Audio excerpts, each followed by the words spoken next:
Everyone knows good things come in threes, like Dave & Buster's Eat, Drink, and Play combo for just $19.99, including one mouth-watering entree, a refreshing beverage, a $10 power card, and a whole lot of fun, which means you enjoy a delicious meal for under $10. But look, that's 5 good things.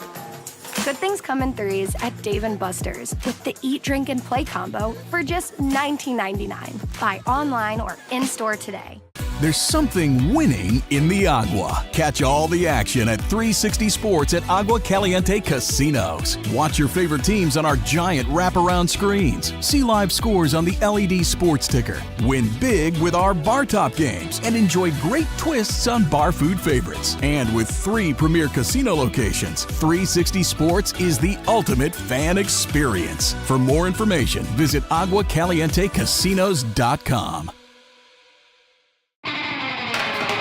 Whenever you find yourself hungry for something real, simple, and true, we're here for you. That's what a hamburger's all about. Try our big, beautiful all-day menu with more than 70 delicious dishes and our award-winning 3-course brunch for only $27.99. At Palm Springs' most popular restaurant, there's always a party at Lulu.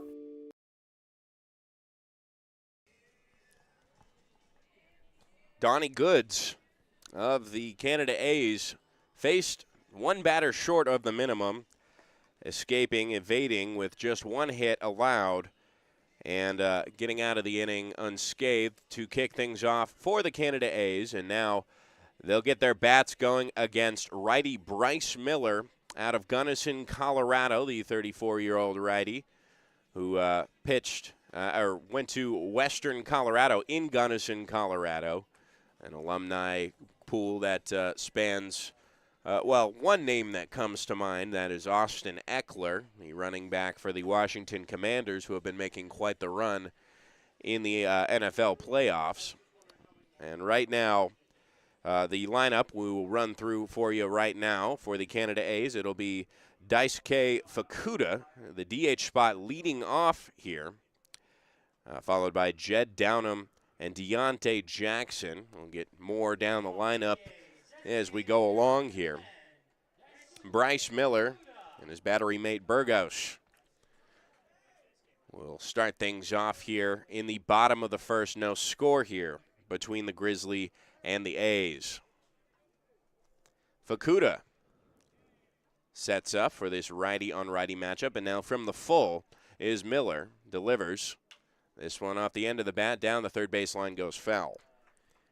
Yeah, we saw a lot of aggressive base running from the Grizzly, but the Canada A's were able to put a 0 up on the board. So let's see what they have here in the bottom of the first with the top of their lineup. Fukuda, one of the heavy producers of yesterday's game that got them to a 1-0 start to their season, the Canada A's, that is. The next pitch misses low and outside for ball 1. Now a 1-1 count on the leadoff. And I'll say this right now, the Grizzly in their green uniform, the Canada A's in their red uniform, it's starting to look like Christmas in January right now. Weather definitely isn't Christmas-like, though. No, definitely not. Everywhere else in the United States it might be, as the 1-1 misses outside for ball 2. That was a slow 61 miles per hour. He's topping out around 78, 79. So slower than Donnie Goods, but slow doesn't mean worse. No, as long as you can hit your spots. We saw how that impacted the first game with all those walks and free bases. This one softly hit to the third baseman, Ayala. He'll get it to first in time for out number 1. Yeah, nice spin by Ayala. Looked like he almost bobbled it at first, but was able to recover. Get the leadoff man here early is big. And now Jed Downham, who actually came into the game for the other catcher on the A's roster, Matthew Ward, yesterday. Will bat from the left side. A lefty catcher, but throws righty with a hot pink bat and some teal batting gloves reminiscent of Slam Diego. Evan, you're familiar with that one, surely, as the first pitch misses high for ball 1. Reminds me of the City Connects. The pink, the yellow. And might I say, one of the best City Connects in Major League Baseball. I say unbiasedly. I'm obliged to agree. Yes. I heard that there are some New City connects on the around the corner as well, as this one's hit up the middle off the end of the bat. The shortstop Petrosino will get to it and throw on to first just in time for out number 2.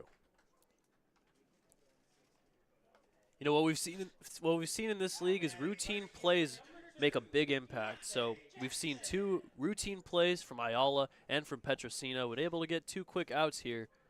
See if we can get a 1-2-3 here to start off this game. Yeah, you're not kidding. Errors can stack up. There have been a few so far already amongst all of the games. 2 games have concluded today. This is the 3rd and final game that we will see here at the Palm Springs Stadium Complex. Deontay Jackson in his first at-bat of the day. The first pitch misses well outside in the dirt for ball 1.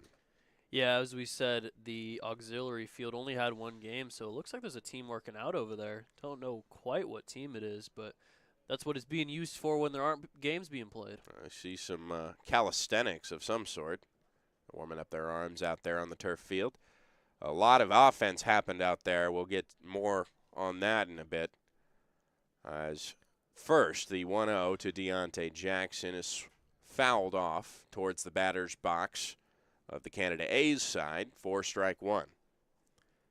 Yeah, we're talking about the first auxiliary game today, or the first and only auxiliary game today was a battle for Palm Springs, the power versus the chill, but it was all chill, 21-5.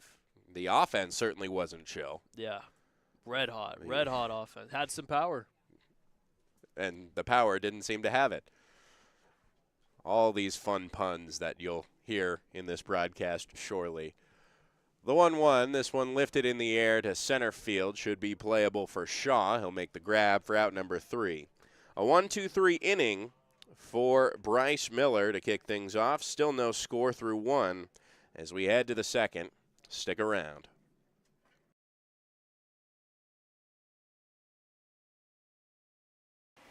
Across the Coachella Valley, you'll find our communities powered by short-term rentals.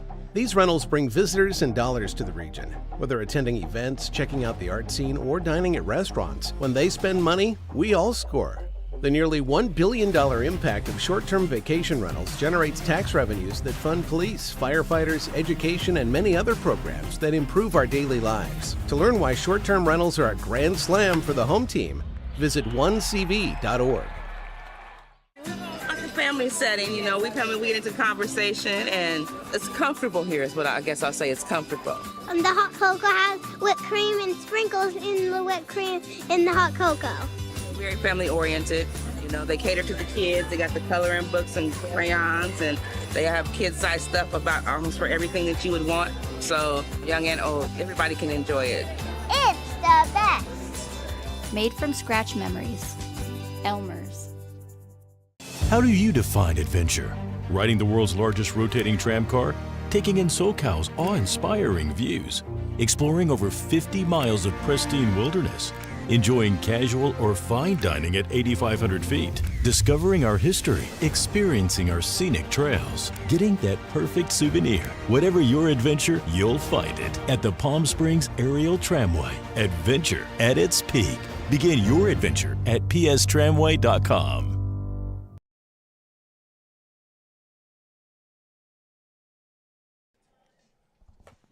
We are through 1 here in this matchup between the Grizzly and the A's. No score and only 1 hit on the board, and that being the Grizzly who led off, Chernesky. The Grizzly will get back at it after the lefty Goods. Kicking off with the DH Matthew Gregory, batting from the right side here. Goods holds his set and now fires. The first pitch, ball outside. Yeah, that was a 19-minute first inning, which in comparison to the first inning we saw last game was almost nothing. We might get a 19-minute half inning as the next pitch is swung on and missed for strike 1. Gregory now an even pair at 1 apiece. The pitch to him is swung on and missed. A little bit behind on that one as he sped that one by him. Goods did at 87 miles per hour. Goods doing a good job getting ahead of counts. As the 1-2 misses outside for ball 2. Working away from these righties is kind of key. The outfield kind of set up mid-outfield. It's where you want to be on this outfield for how much ground you have to cover if you're out there. A swing and a miss. And Gregory goes down, the second K of the day for Goods. A nice one there to kick things off here in the top of the second. And that'll bring up Scott Shaw, the lefty, out in center field. Made a defensive grab just in the last half frame.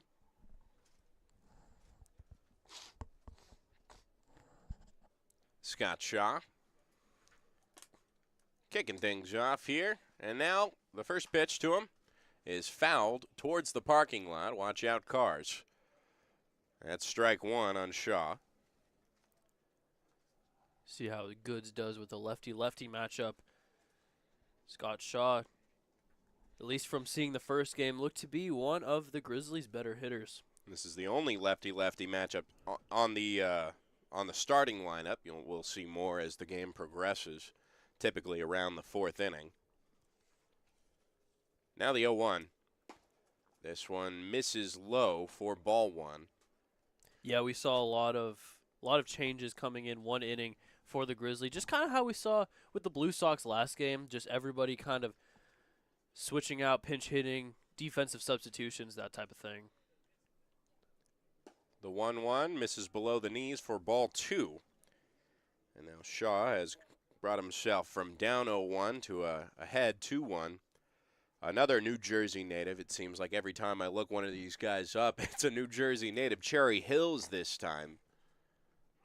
The 2-1, missing low for ball 3, and now very ahead of the count is Scott Shaw. Yeah, a lot of these guys seem to be coming from a long ways away. You know, it's Taiwan, it's China, it's Korea, or New Jersey. Yeah, 3-1. That's in there. On the outside corner for strike 2. And now Scott Shaw will need to decide if he wants to watch a pitch go by and potentially get on for free or take a hack here. He laid off the hitter's count. The full count is chopped towards the second baseman, bobbled a couple times, and thrown on to first in time by Moeller for out number 2. That was closer than it looked. Grayson Moeller took his foot off the bag, but was able to put it back on just in time to get Scott Shaw. Matthew Fabian due up now.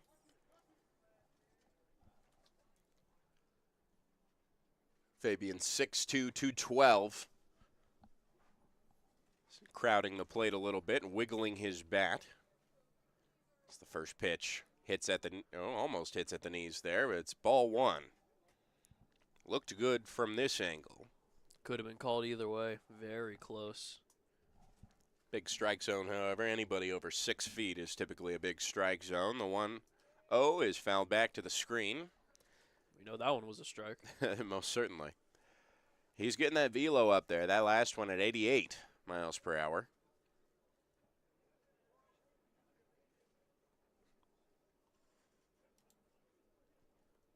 Goods finds his set. And fires the 1-1. This one missing outside for ball 2. Fabian sitting in the 7 spot today. Everybody in normal depth. As the 2-1 misses well high for ball 3. Nobody on, 2 outs in the top of the second here.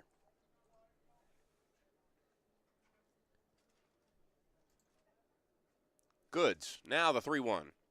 This one misses outside for ball 4. The second walk issued by Goods today. And a runner is aboard here with 2 outs.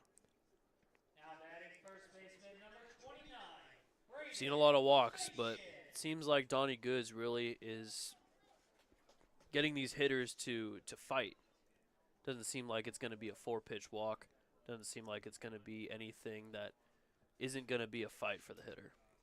Now Braden Dolbashian steps up and lifts this one to shallow right field. Ranging back is the second baseman, Mueller. It'll fall between the second baseman and the right fielder in there for a bloop single, advancing Fabian to second base.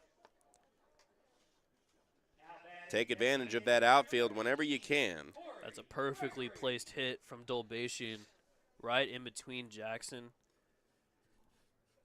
He was able to pick it up, toss it to second, but good single. Now there's 2 on. And the 9 spot has found its way up. And Anthony Burgos, the backstop for the Grizzlies, or Grizzly. I got to catch myself here because I have called games for a team called the Grizzlies, and now it's the Grizzly, singular, of Alberta. The first pitch is hit up the middle towards the shortstop. He flips on to his middle infield partner, Moeller, Cologne to Moeller, for a 6-4 fielder's choice to end the inning here. Another unscathed inning for Goods. We send it to the bottom of the second here. No score here at Palm Springs Stadium on this wonderful afternoon.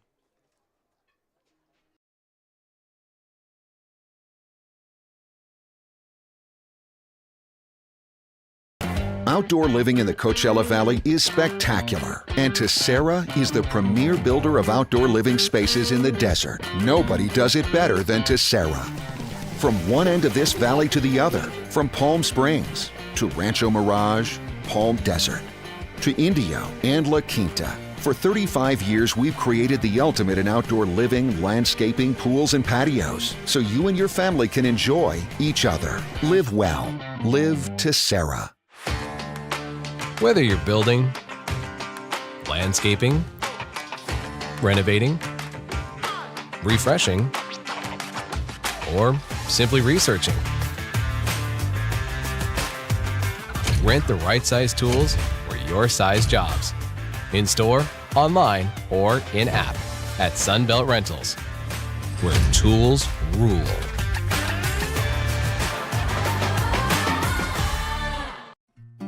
Try our big, beautiful all-day menu with more than 70 delicious dishes and our award-winning 3-course brunch for only $27.99. At Palm Springs' most popular restaurant, there's always a party at Lulu.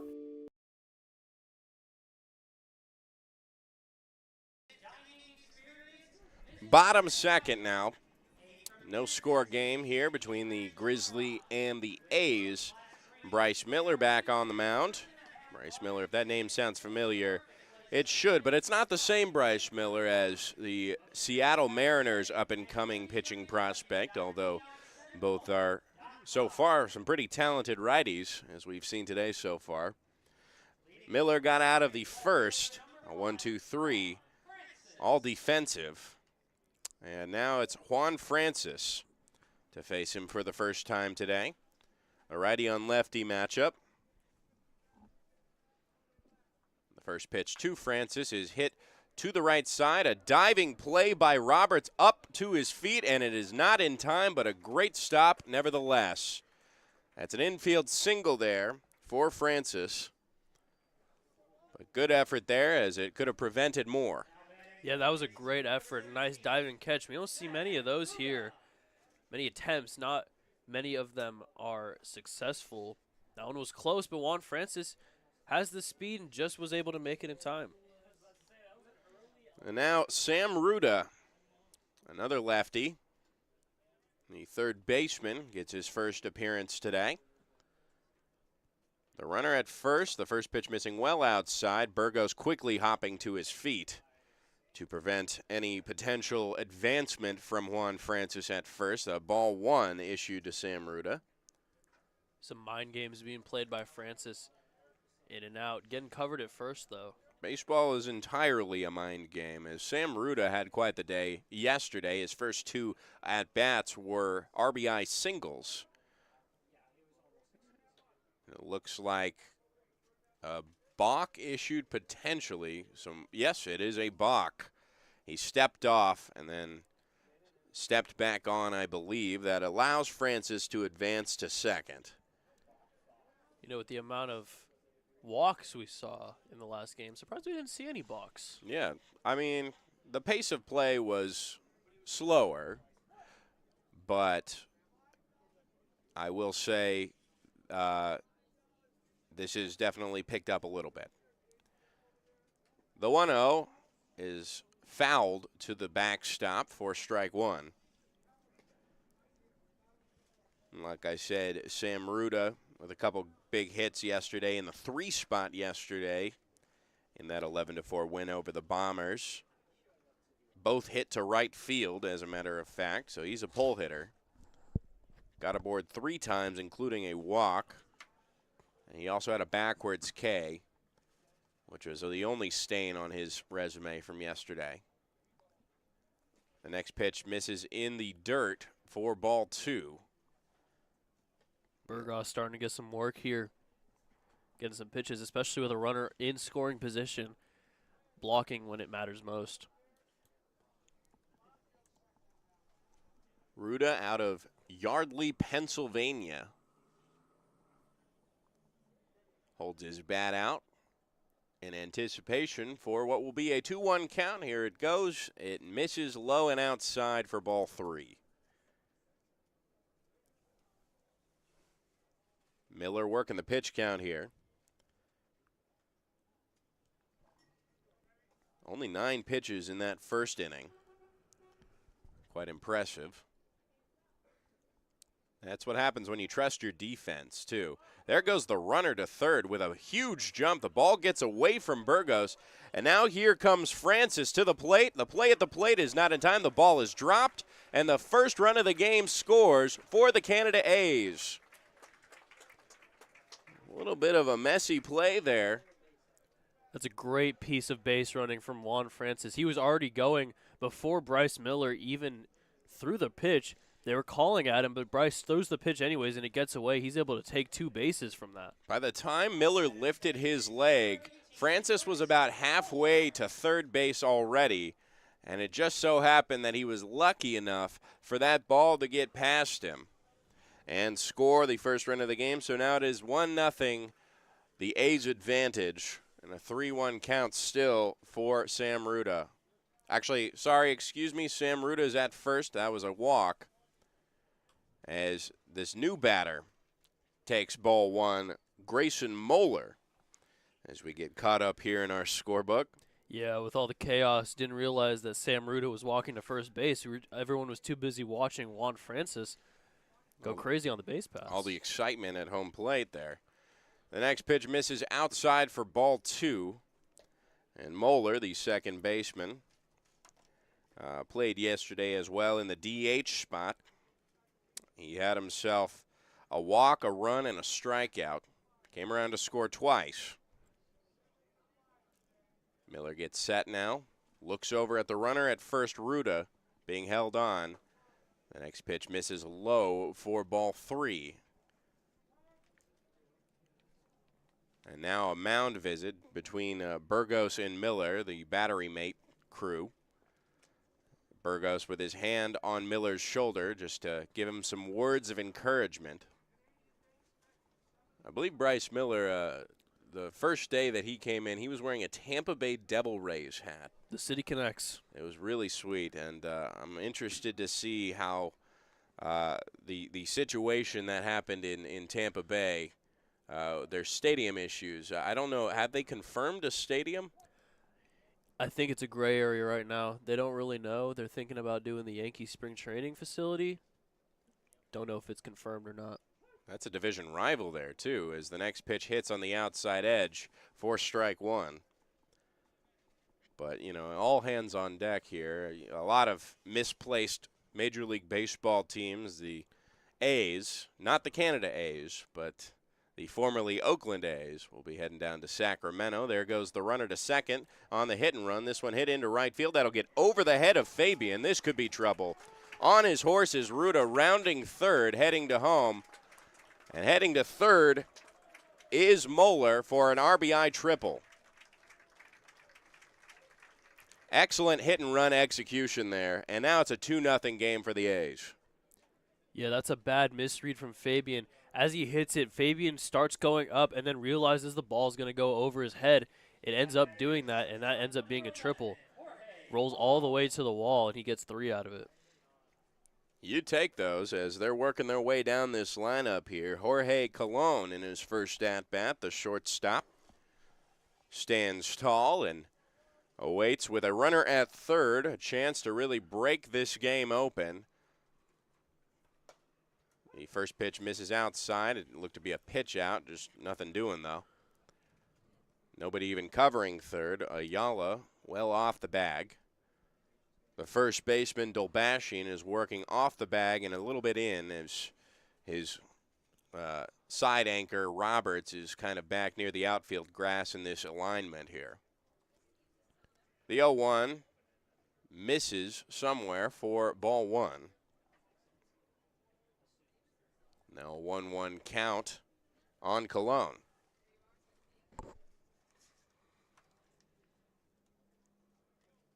Colon played the entire game yesterday at second base. So he just hopped over the second base to shortstop. This one hit into right field. That'll fall for a base knock, an RBI single for Jorge Colon. Merry-go-round, and it's a 3-0 ball game for the Canada A's. Yeah, great piece of hitting from Jorge Colon. Being able to take it to the opposite field. Matthew Fabian really busy out there in right field. Being tested for sure. That's something there. As Tyler Fogue, the lefty center fielder, steps up to the plate here. Only had 3 at-bats yesterday, but a pretty impressive one out at the turf field. I'll tell you more about that after the first pitch, which heads in there for strike 1. He watched that one go by. He started off with a couple easy outs to second base, but then it was the third inning where he got himself a 2 RBI. And is this another balk? I think it might be. The second balk issued by Bryce Miller, cutting off my story there. So, yeah, it seems like Bryce Miller feeling the pressure right now. He balked earlier, and now this second one puts another runner in scoring position. All of this in this second inning still happening. No outs. Like you said, a runner in scoring position in a 3-0 ball game. Tyler Fogue awaits the 0-1. This one misses well outside. Miller falling off the mound there, a little off balance on the follow-through. And it's a 1-1 count, but like I was saying before I was interrupted by the balk, was that Tyler Fogue got himself a beautiful 2 RBI triple in the third, which was kind of one of the compounding 3-run innings that really lifted the Canada A's over the Bombers in day 1. This one is swing and a miss, tailing away from Tyler Fogue. A beautiful pitch there by Miller. And it's a 1-2 count. Working away from the hand side of the righty. Miller nods at a sign here from his battery mate Burgos. And now delivers this one missing inside in the dirt. Keeping it in front of him is Burgos. Great work there to keep Colon at second for ball 2. Up here, it looked like it hit him, but Fogue is still batting. Yeah, it must have missed him somewhere. Might have gone through the wickets even of his legs. Tyler Fogue showing a little bit of green on his sleeve there. Obviously not an undercover Alberta Grizzly. As the next pitch misses high and outside for ball 3. They are called the Canada A's, so it could include Alberta. Could be showing his support. You know, Canadians unite. Kind of like when the Florida Marlins were the Florida Marlins, or I guess the more apt comparison is the Texas Rangers and the Houston Astros being in Texas. One of the many confusing parts about naming Major League Baseball teams. As the next pitch misses outside for ball 4.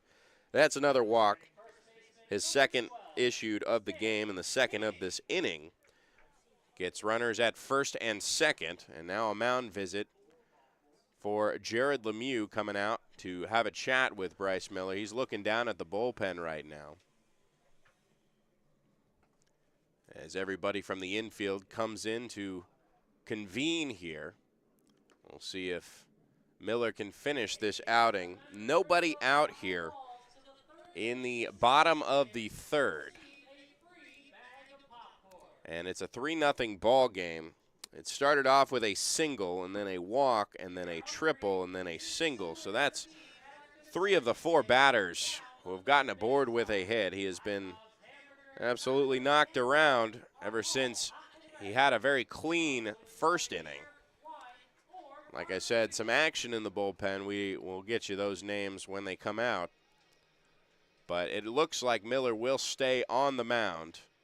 Lemieux offering some words of encouragement. He's no stranger to coaching some very talented pitchers in the Frontier League. The Lake Erie Crushers, for those of you who don't know, had one of the best bullpens this past season, many of which who have gotten signed to Major League Baseball organizations. One of his most talented players being Trevor Kunsel, who closed out a lot of games, especially down the playoff stretch. As the next pitch misses outside. Ball 1, that actually is the first pitch to Stan King. The 9 spot here. Yeah, so the player in the Grizzly bullpen is number 4, Alejandro Izquierdo. He was actually practicing throwing with a softball before he was pitching with an actual baseball. Not sure how that's going to help him in baseball, but nevertheless, Bryce Miller misses outside for ball 2. And it seems that his landing spot is causing him to come a little bit off balance. It seems like that wasn't really what he was doing to start off. It might be just the pressure that's kind of getting to him, making him change his mechanics. I think he needs to go back to the basics a little. Next pitch missing outside as well for ball 3. And now behind in the count at risk of back-to-back walks is Bryce Miller. His 6th batter faced in this inning, and not a single one has gotten out. 3 have scored with 3 hits. And now here's the 3-0. It hits on the outside corner for strike 1. Smart move by Stan King to just let that one pass him by. Yeah, I mean, if it's strike 1, then you're still in hitter's count. If it's ball 4, you get an easy base. Stan King was in the cleanup spot yesterday. Came up in some big situations, but did not follow through. A big swing and a miss there, tailing away from the lefty. And it's a 3-2 count as Bryce Miller has gotten back a little bit of his mojo. Would be a great confidence booster if you were to get this out here. Even better if it was a double play. Anything on the ground, the middle infield in double play depth. The corners are back. Miller delivers the full count. This one lifted in the air to shallow right center. Coming in is the center fielder Shaw, who makes the grab, keeping everybody where they are for out number 1 on the F8.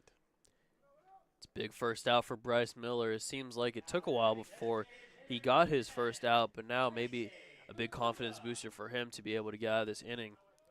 Top of the lineup lingers. And linger they do as Daisuke Fukuda comes up to the plate. A ground ball to the third baseman. A nice play there back in the first inning. Just in the last frame there. Got him out. Looking for a similar result here with 1 out and a chance to end the inning on 1 pitch. Miller comes set. Miller delivers. First pitch at the knees for strike 1. I think right now he's taking a little bit of velo off of it and more focusing on hitting the strike zone. Yeah, he was rising up to about 75, 76. That last one down to 71, but he is hitting the strike zone, so more accuracy. Seeming to feel a bit more comfortable with this righty here. As he delivers this pitch, it's fouled back into the stands for strike 2.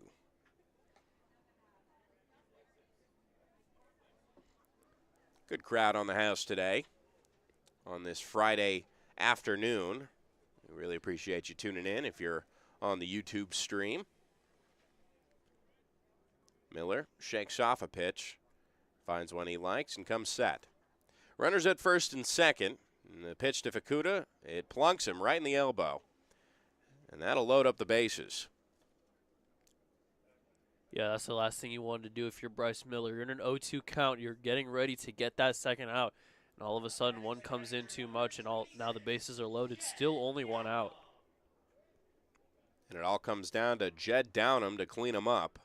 But first, it'll be Jared Lemieux to come out and likely end Bryce Miller's day. Typically, the second mound visit is indicative of that. And he takes the ball away from Bryce Miller. So, pitching change here.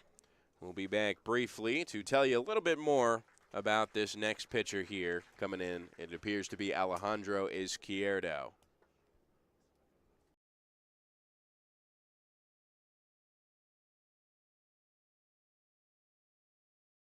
Outdoor living in the Coachella Valley is spectacular, and Tessera is the premier builder of outdoor living spaces in the desert. Nobody does it better than Tessera. From one end of this valley to the other, from Palm Springs to Rancho Mirage, Palm Desert, to Indio and La Quinta. For 35 years, we've created the ultimate in outdoor living, landscaping, pools, and patios, so you and your family can enjoy each other. Live well. Live Tessera. Whether you're building, landscaping, renovating, refreshing, or simply researching, rent the right size tools for your size jobs. In store, online, or in app at Sunbelt Rentals, where tools rule.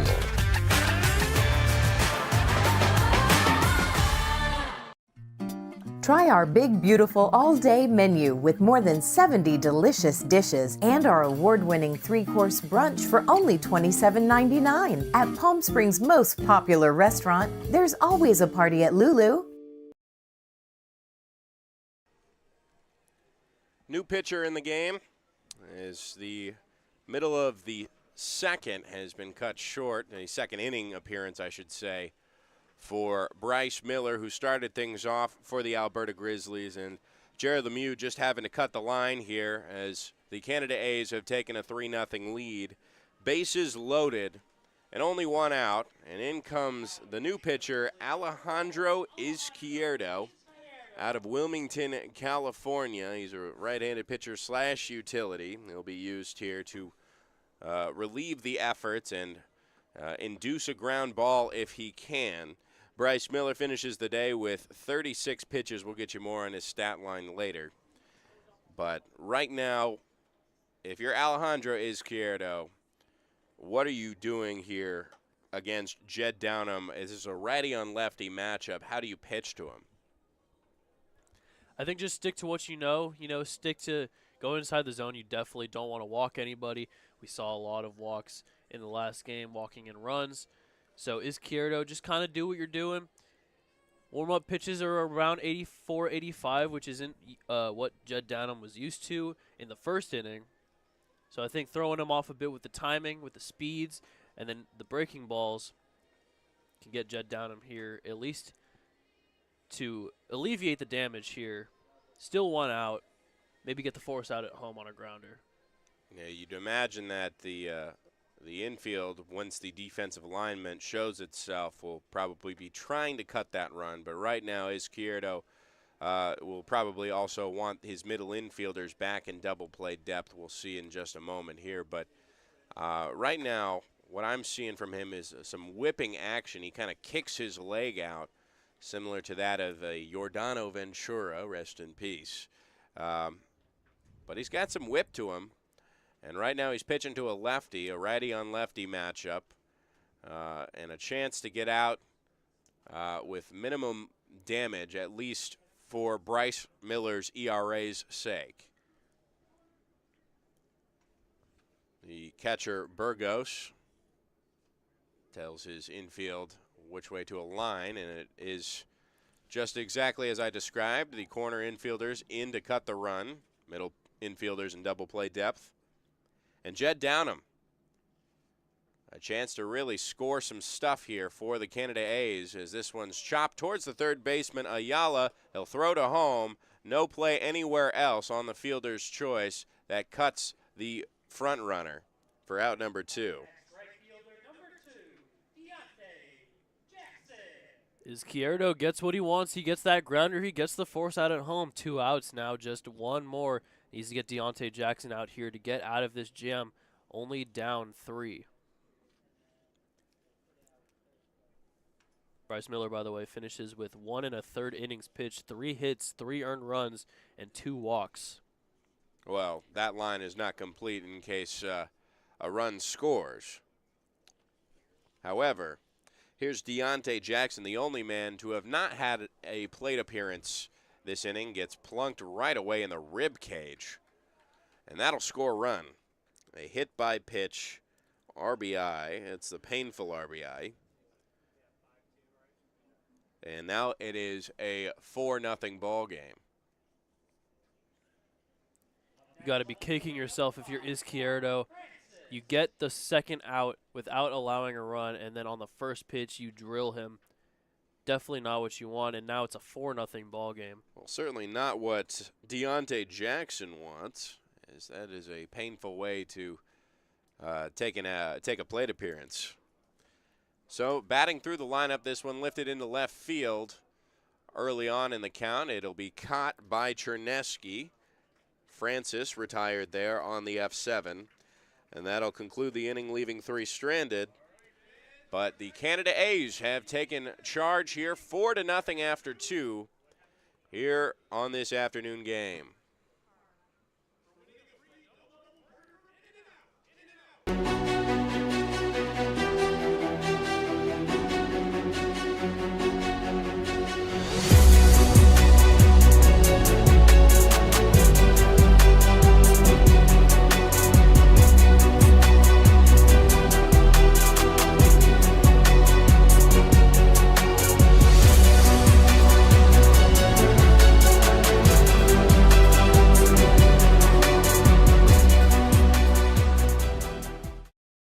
For 20 years, our family's mission has been simple.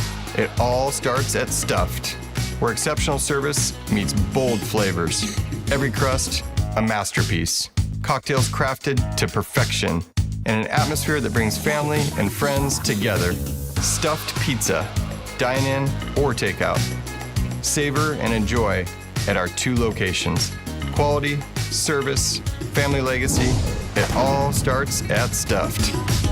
Jessup Auto Plaza has been proudly serving the Coachella Valley since 1938 as your trusted family-owned auto destination. Now, electrify your drive with the Valley's most extensive range of electric vehicles. Drive the Chevrolet Blazer, Equinox, Silverado, the powerful GMC Hummer, Sierra, and the distinctive Cadillac Lyriq. Silent power, bold performance. Electrify your drive. Jessup Auto Plaza. Since 1938, the EV brands you love, the family you trust.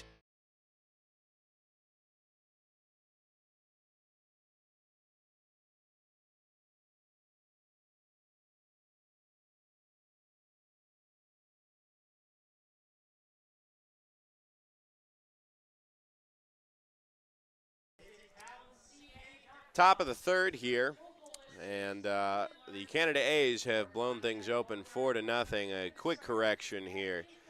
We mentioned that Alejandro Izquierdo came into the game. It was not. Alejandro Izquierdo is, I believe, still in the Canada A's bullpen. Actually, we see him right now.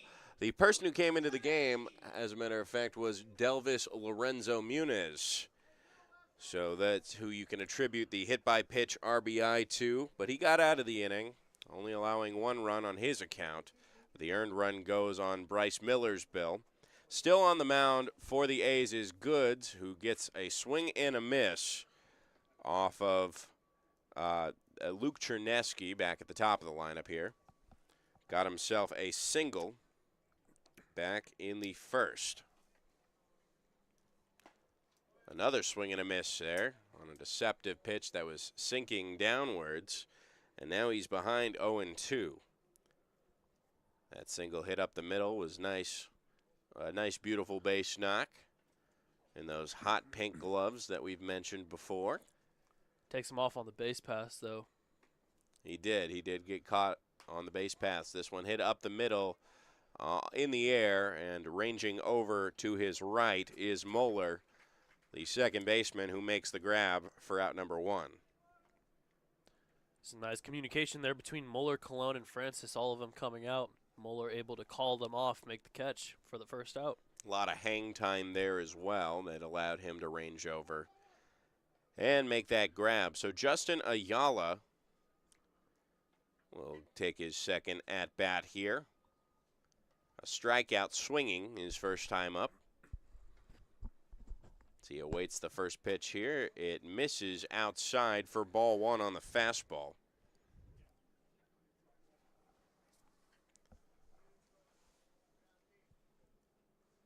Goods collects himself and fires. A nice pitch there. Looked to have broke off the plate a little bit, and he swung on top of it for strike 1.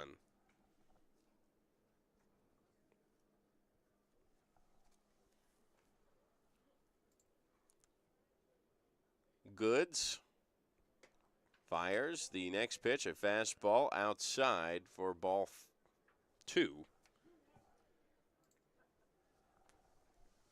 And Ayala worked the count last time up. He got himself to a full count on this lefty pitcher.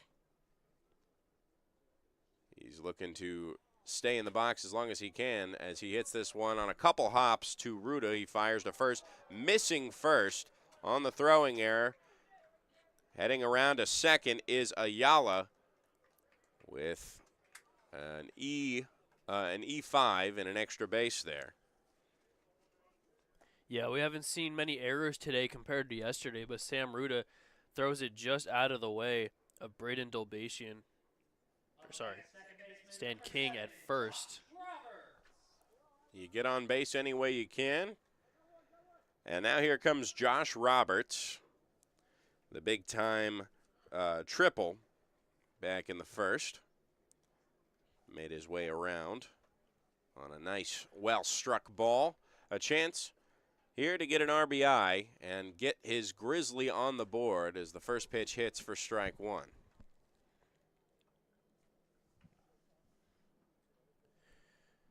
Josh Roberts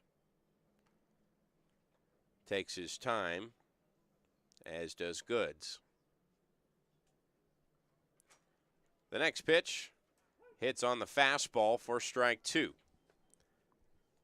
That triple by Josh Roberts, his first hit of the season. Trying to get another hit here, possibly bring in Ayala from second after the error, take advantage. With only one out, the only force at first. The 0-2 is swung on top of and missed. The ball gets in the dirt, but the throw to first is in time. Ayala will stay at second on the swinging strikeout. 2 outs now. Thomas Petrosino up. Grounded out to second his first time up. It'll be the last effort to avoid the shutdown inning here by Goods.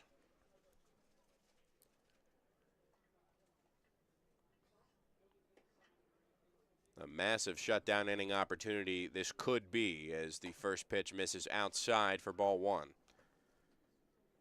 He's hitting some good spots today, Danny Goods is, and, you know, no pun intended there. He's got some good stuff. I'm liking what I'm seeing here. Evan, what do you think of this guy right now? I think his stuff is very goods. There you go. The 1-0 swung on top of for strike 1. Just like that, a really nice breaking ball. Able to get Petrosino swinging.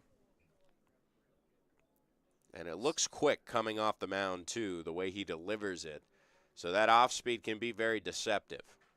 The 1-1, this one off the end of the bat, fouled into home plate for strike 2. He's one of those guys where his off-speed is faster than a lot of these guys' fastball. He's one of the he reaches the mid-80s. He has a really wide range with his fastball, and he can definitely play with the timing of not only Petrosino but the entire Grizzly lineup. So far, it's been a lot of talent coming out of the pitching staff of Paul Nochi's Canada A's. Yesterday, a really impressive start from Paul Torelli, who also had a lot of velo. Despite what his stat line looked like, he's going to be one to keep. There's strike 3. He goes window shopping for out number 3.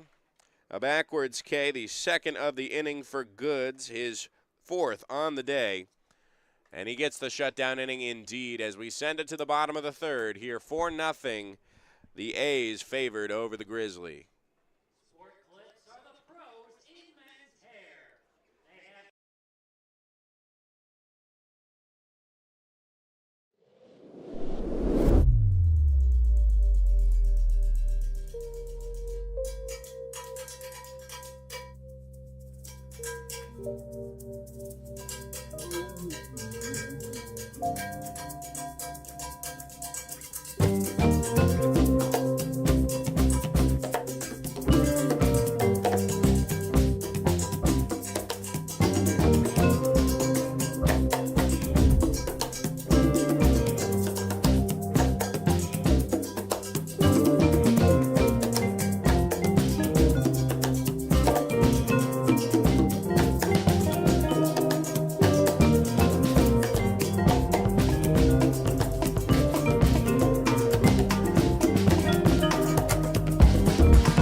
Back to the swing of things here in the bottom of the 3rd.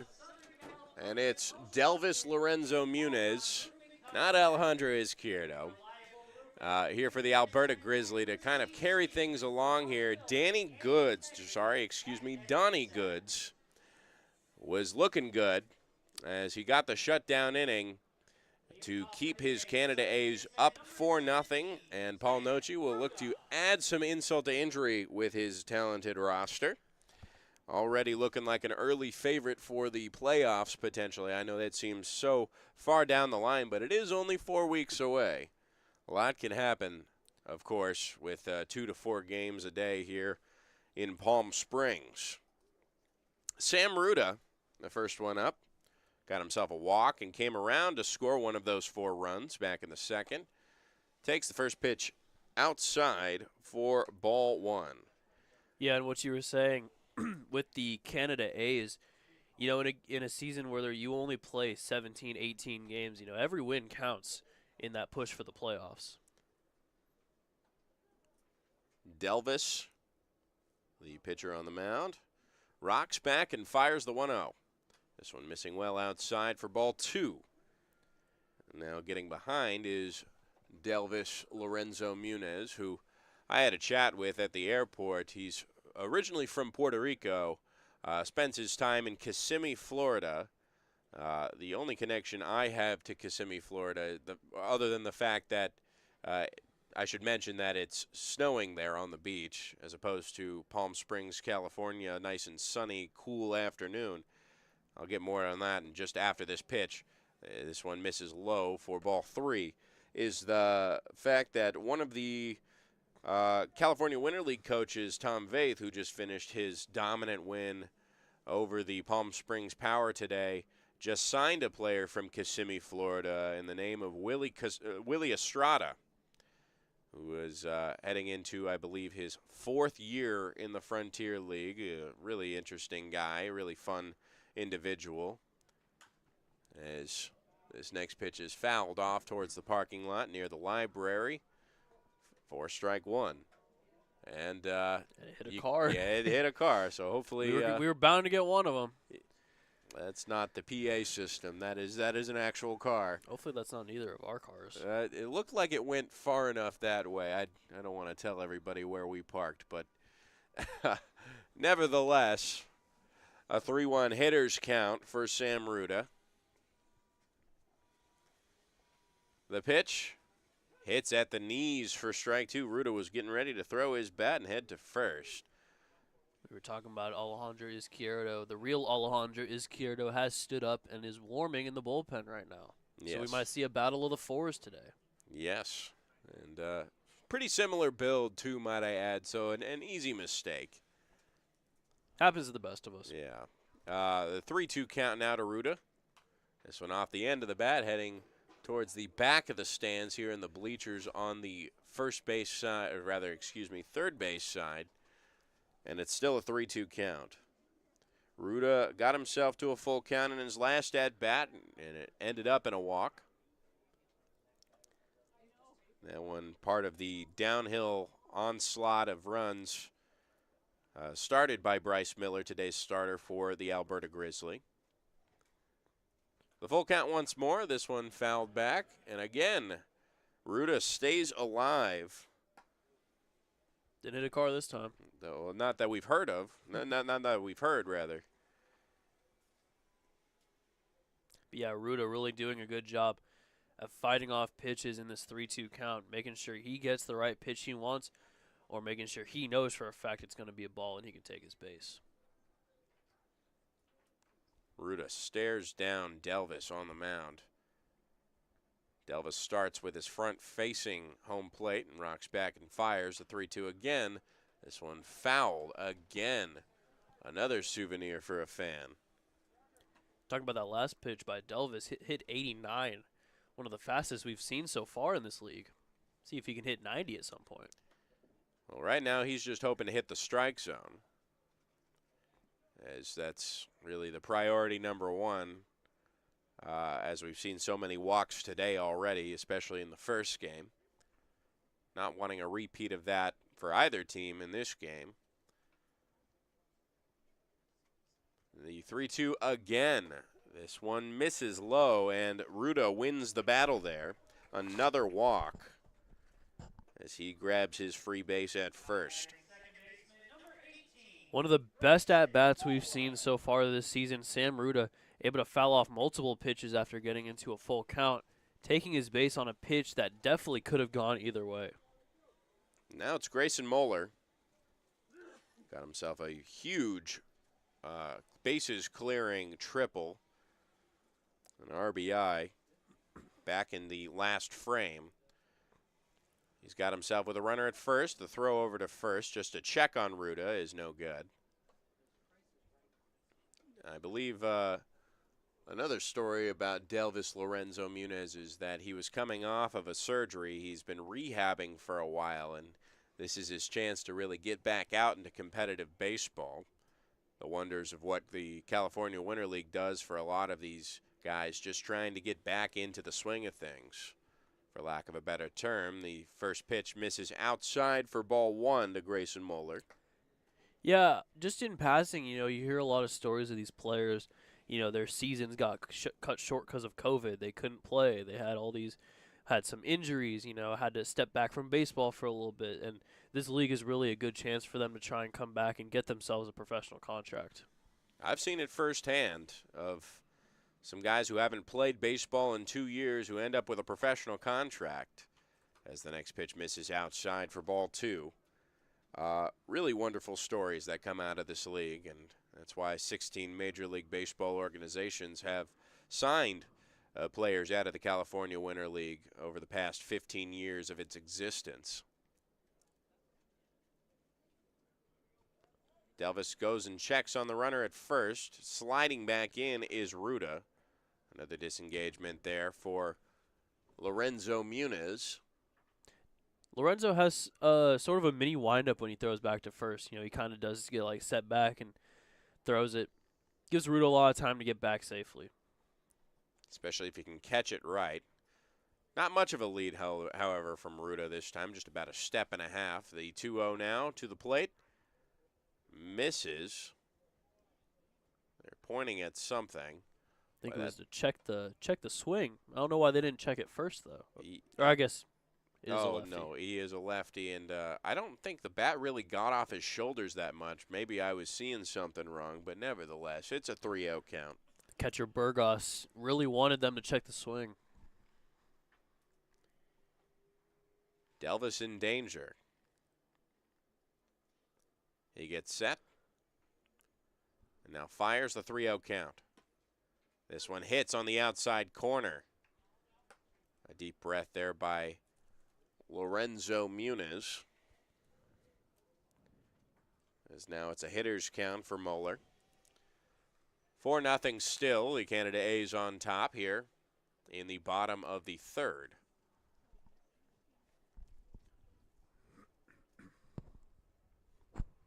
From the stretch, now the 3-1. This one off the end of the bat and goes over the bleachers for strike 2. A full count here on Moeller, who, as we've mentioned, is 1-for-1 today. First two batters here, Ruda and Moeller, doing a good job at raising Lorenzo's pitch count. 2 straight full counts here. First one was a walk. Let's see what Lorenzo does here to try and avoid 2 straight walks. The payoff pitch is issued, and this one fouled back. Really working pitch counts here are the Canada A's in these last 2 batters, Ruda and Moeller, to start off this bottom of the third. Yeah, you were talking about how good their pitching's been. Their hitting has so far been pretty good as well. You know, scoring 4 runs in the second inning, and then the start of this inning, even if he does get out, some very good at-bats here from this A's offense. Another payoff pitch due up next. This one lifted down the left field line, tailing foul and getting foul. 2 straight fouls. And this has become a 7-pitch at-bat so far.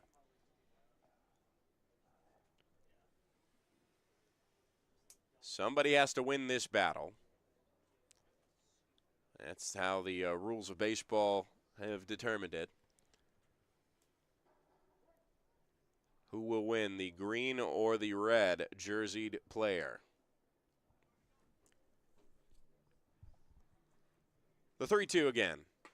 This one cuts inside, a check swing, and it got him to go around. Moeller loses the battle. And out number 1 is issued. A great strikeout there, as that kind of bended inside at his knee. So Ruda wins the first battle. Lorenzo wins the second battle. It's only right we get another full count here. See who takes the tiebreaker. Well, that runner, Ruda, still at first base. And Jorge Colon up. Got aboard with a single his first time up. The righty-on-righty matchup, and the first pitch to him misses in the dirt. Nice block there by Burgos for ball 1. Burgos there doing a good job of blocking the play. We saw a lot of good blocking in this league, especially in the last game from Alan Goodwin. He was a really big part of the defense for the Blue Sox and a big part of their win against the British Columbia Bombers.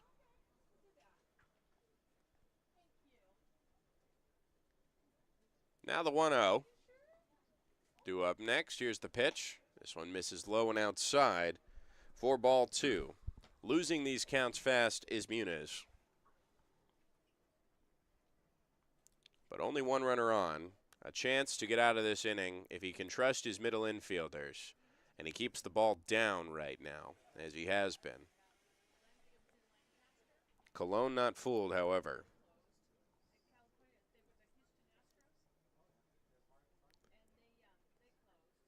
Now the 2-0.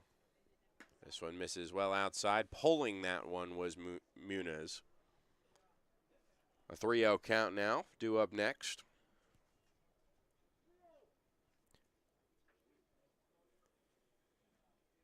Nice, soft, gentle breeze from right to left field. As it starts to cool off here on this late January afternoon here in Palm Springs. The 3-0. This one hits on the edge for strike 1. away from the right-handed batter Cologne. Needed that one. Might get that full count we've been waiting for. Needed that one big time at that. See, Delvis Lorenzo definitely wants a full count now. Hit a strike here. See the defense in double play depth right now. Trying to get out of this inning with a 0 on the board. Still a huge hitter's count. The 3-1. This one chopped into the ground. Leaping catch there by Muniz. Thrown onto first. He cannot collect it. Dolbashian, the first baseman, cannot collect it. As Cologne heads around to second. Ruda to third. And that series of events that surely involves an error will result in 2 runners in scoring position and 1 out. I believe that should be a throwing error on the pitcher there who collected that. Yeah, I mean, Delvis did everything right there defensively. Grabbed the ball, checked second, realized he couldn't get the out there, threw it to first, but just threw it out of the reach of Dolbashian. Ends up into right field. And now, threatening here, 2 runners in scoring position with only 1 out. So now both teams have errors on the day.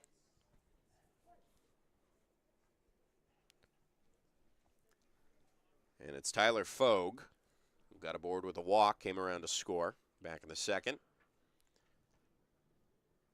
First pitch to Fogue. Misses outside. Ball gets away from Burgos, but the runner at third, Ruda, backpedals towards third. He's not going to chance anything, especially not with a comfortable 4-0 lead here in the bottom of the third.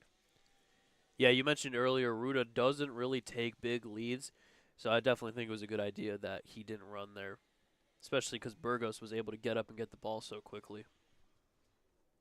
Obviously, insurance is always preferred, but you don't want to chance anything. Muniz delivers the 1-0. This one hits at the knees for strike 1. Nice bending, breaking ball there. Is located well. Everybody in normal depth right now, defensively speaking.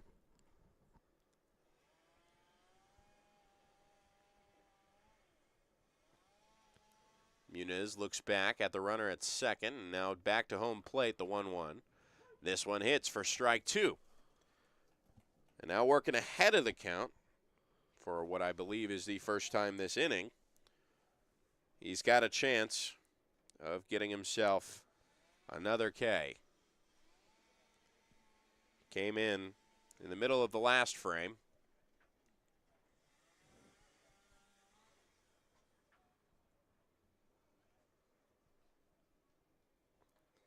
And now here's the 1-2. This one hits for strike 3. He watches that one go by. A backwards K for Muniz. Picks up some confidence on that one. Yeah, that's the best thing that could have happened for Delvis Lorenzo after that error. Able to pick up the K looking to Tyler Fogue. 2 outs now. And here's Stan King. Will bat from the left side, first time facing Muniz today. Last time, got himself a pop fly to center field. He's gotten a few of those so far in his 2 days.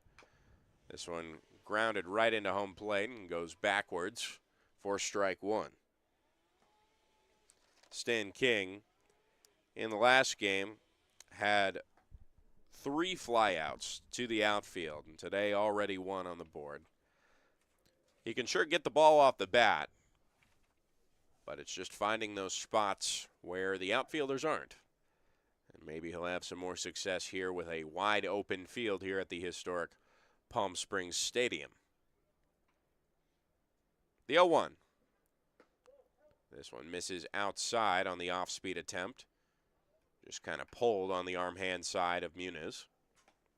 Breaking ball just didn't break enough to get into that strike zone. It's either working or it's not. That's why a lot of these pitch counts have been run up. The A's will wait for their pitch. That's what's made their offense so dangerous over these past 2 days. The 0-1. This one foul tipped into the glove for strike 2. And now a chance to get out unscathed and get a big 0 up on the board for the Grizzly defensively.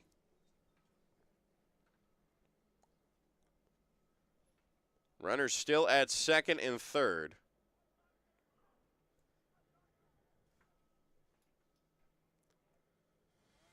Muniz sets and fires the 0-2. This one lifted into center field. Backing up is Shaw a ways. And he makes the grab on the run for out number 3. Great work there by Muniz to get out of that jam, leaving 2 stranded. And no hits that inning as we send it to the 4th.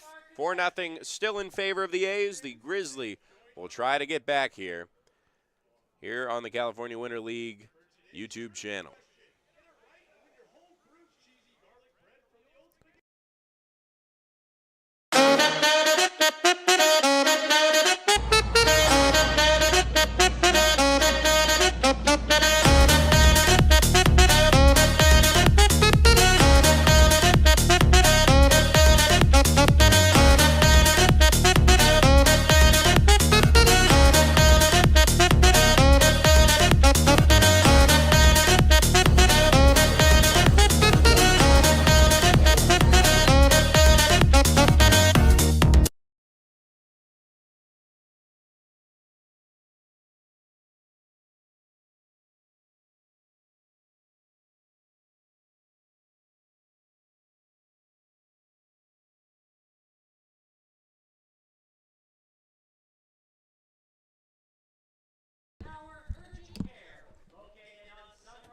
Top of the 4th here, and I believe there are some changes defensively we will figure out and get to in just a moment. But the most immediate change is that of the pitcher on the mound. It is Alejandro Izquierdo. This time. This time, for sure, 100% I believe. That does look like him. And Alejandro Izquierdo comes in to relieve Donnie Goods, who had quite the good outing. 3 no-run innings and very efficient. He tallied up 4 strikeouts in those innings and left 4 runners on. He'll look to Izquierdo will look to continue that luck for No Cheese Canada A's, as they still lead 4-0 here in the top of the 4th. Due up is the middle of the lineup for the Alberta Grizzly, who have had some tough luck, obviously. We talked about at the top of the broadcast yesterday. They looked like they were heading towards that day 1 win, and then that 8-run inning comes around, and then all hope is lost. This game is still in grasp for Jared Lemieux's Alberta Grizzly. And that starts off with the DH, Matthew Gregory, who struck out swinging. He now gets to face a right-handed batter, the righty. This one hits softly to the shortstop, Colon. It's booted. And safe at first is Gregory to start things off. And actually, that's not Gregory as we see it here. It looks to be number 25. Anthony Burgos, so they must have shifted some things in the lineup. Actually, a mistake here with the numbers. Corey Gregory is actually number 25, and Burgos is number 18. Ah. So okay. a little switcheroo with the numbers. Never mind. That was, in fact, Gregory. We'll get those rosters. We'll get those rosters right. The first pitch misses high for ball 1 to Scott Shaw, I believe. Yes, that is Scott Shaw. The reason that I'm making that connotation is because the 4th inning we have to be aware of who's up next, as this is typically the inning of changes. The next pitch misses outside for ball 2 to Shaw. Doesn't look like Jared Lemieux is making any changes, at least early on. Matthew Fabian still in the on-deck circle. Number 32, Atsushi Kataoka, warming up in the Grizzly bullpen, though. The 2-0. This one misses high for ball 3. And the E6 that started things off here in the top of the 4th allows the Grizzly to start to get the ball rolling here if they can.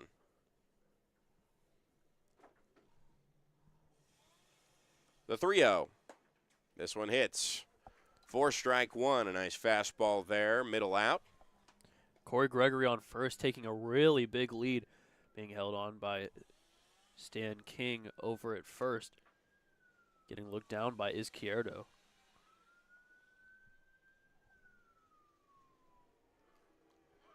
All right, and this next pitch is slapped towards the second baseman, Moeller. He'll only have a play at first as Corey Gregory was heading towards second.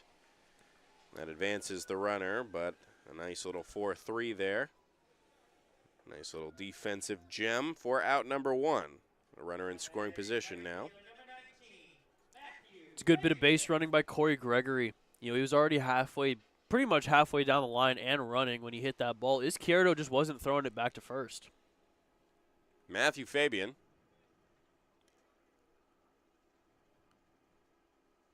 The first pitch to him hits inside for strike 1.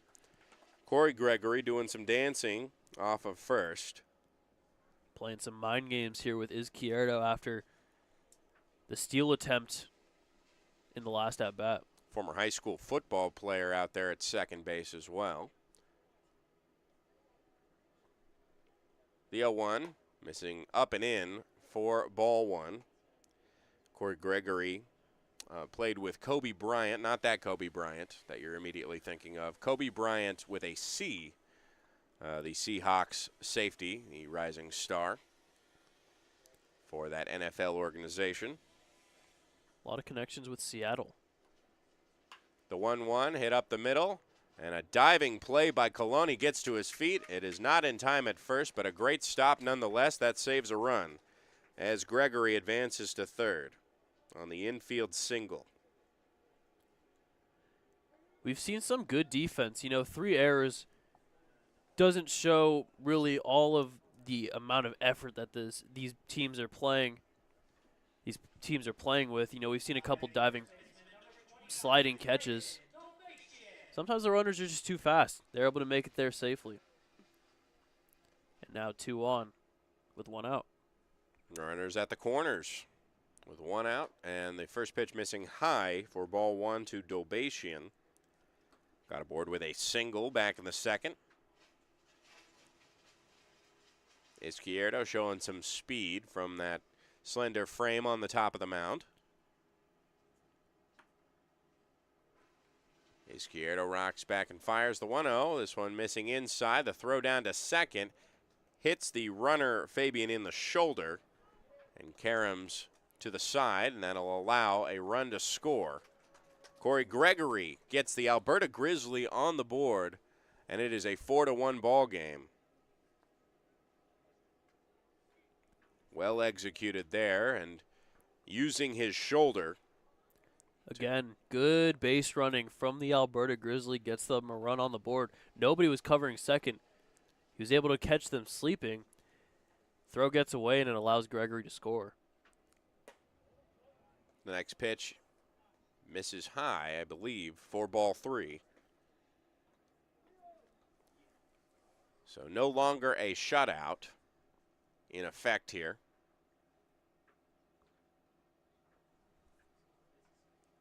The 3-0. This one misses high and inside, and that is ball 4. A 4-pitch walk to Dolbatian. Gets runners at first and second. And now the tying run steps up to the plate. Anthony Burgos will have a chance to continue this fun time here for the Alberta Grizzly. Their best offensive innings so far. That started off with an E6.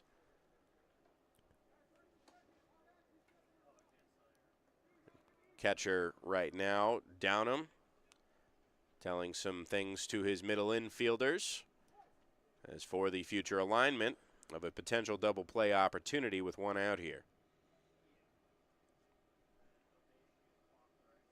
First pitch, a double steal initiated, and this one hit into the ground for a foul ball and strike one. Burgos, last time up, hit into a fielder's choice that ended the second. Again, with the very aggressive base running, we've seen now 2 attempts try and steal third. Of course, Luke Chernesky got thrown out, but that one looked like he was about to be safe at third for the double steal. Now the 0-1. This one misses high on the fastball. Now a 1-1 count on Burgos.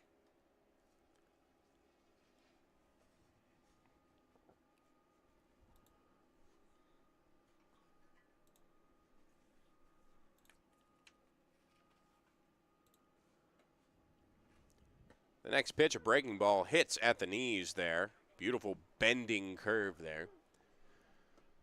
The 1-2 now. Izquierdo trying to make an immediate impression here and limit the damage. A throw back to second. Close play there. Diving back is Fabian. Gets back safely. With all the aggressive base running, it's hard to believe that that was only the first throw back we've seen from Izquierdo.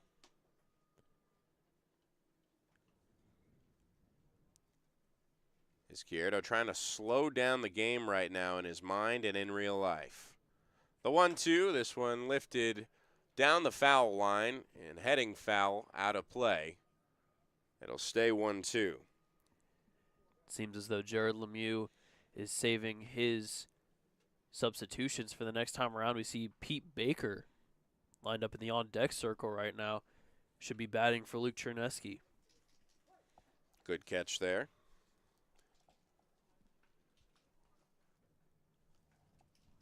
Now Izquierdo to the plate, the 1-2. This one bouncing in the dirt, almost gets away, and Downham has no throw. The runners advance on the pass ball there. Yeah, you can see Jed Downham upset with himself. You can see him kind of grunt in anger at the fact that he couldn't get that ball cleanly. Well, it's not necessarily a positive thing for his team to have 2 runners in scoring position, especially with a game only 3 runs with some, 3 runs in the lead. The 2-2, this one fouled to the right side. This will get out of play, and it'll stay 2-2. Some good barrels for Burgos. Just needs to put one in fair territory. Score a couple runs here. Make this game oh so closer for the Grizzly. Oh so close? Oh so like bear in Spanish? Like a grizzly bear? Ooh. We tie things together here on the broadcast. The 2-2.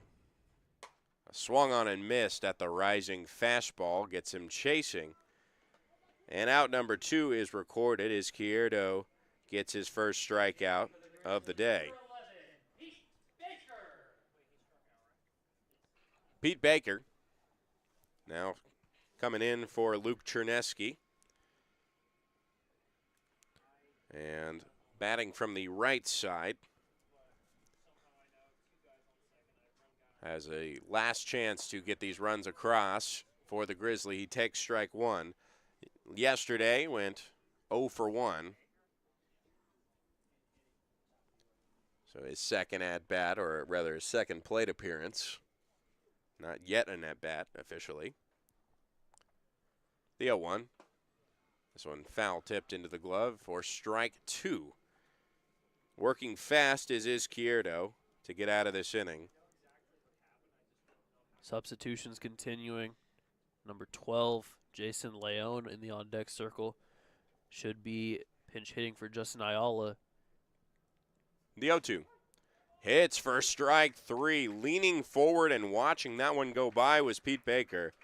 Back-to-back Ks for Izquierdo. Gets out of the jam. but not before one run crosses the plate for the Grizzly. It's a 3-run ball game as we send it to the bottom of the 4th.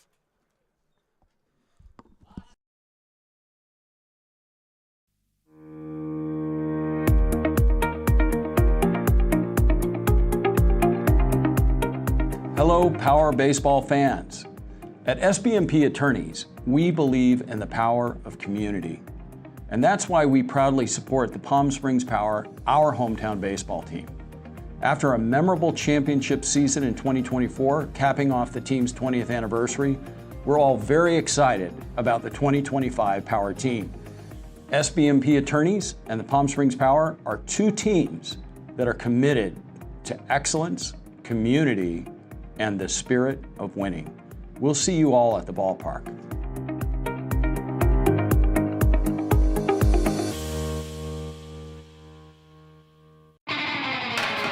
Think of the highest quality you can imagine. Now, think higher.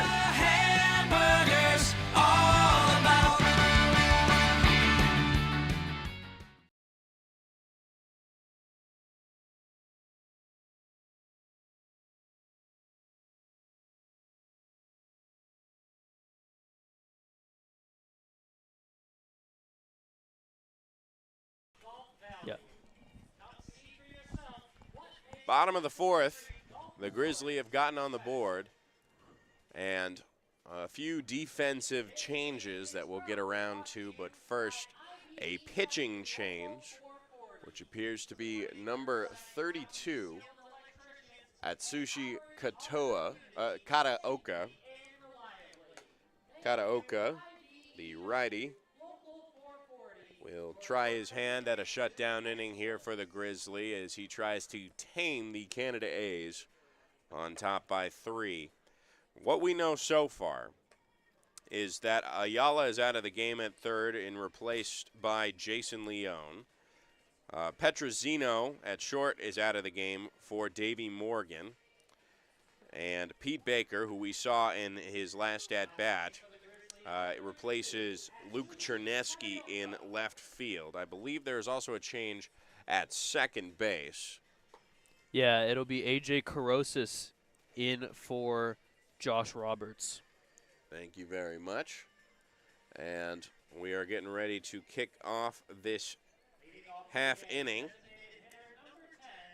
as we mark down all these changes in our scorebook, the many changes that come in the 4th inning. And the catcher, the catcher Burgos will go out to have a chat with his new battery mate. Kataoka will face first Daisuke Fukuda.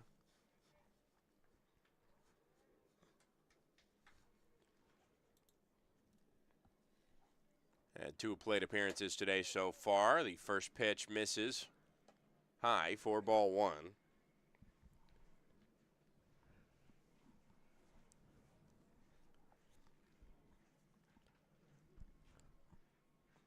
Kataoka agrees to a sign. Now delivers the 1-0. Breaking in there at the knees for strike 1. It's a nice breaking ball from Kataoka. Absolutely gorgeous.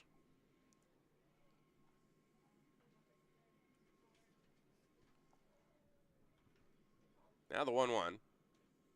This one pulled and gets away for ball number 2. Luckily nobody on base there, so no damage done, no harm done. Seen a lot of speed so far from the pitchers on both teams in this game. Another 89-mile-per-hour fastball from Kataoka.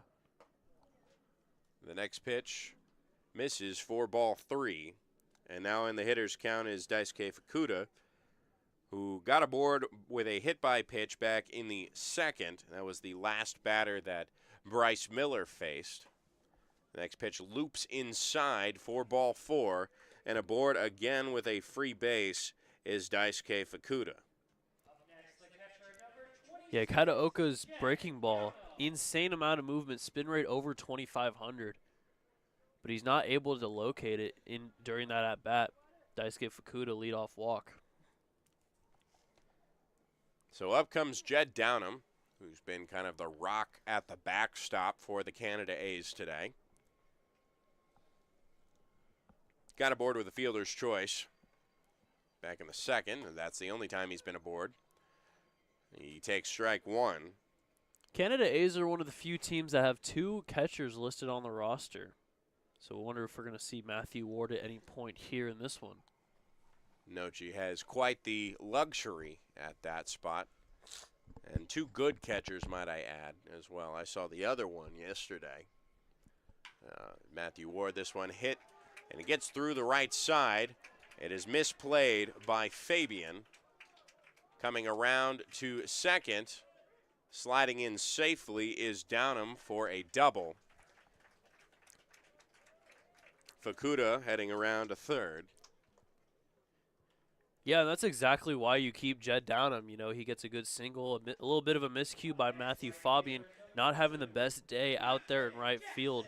First giving up that triple after misplaying the ball, and now bobbling it over there in right field.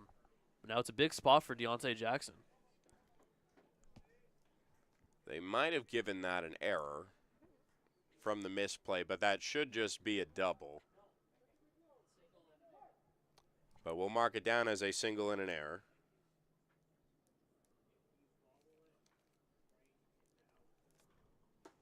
Jackson takes a pitch at the knees inside for strike one.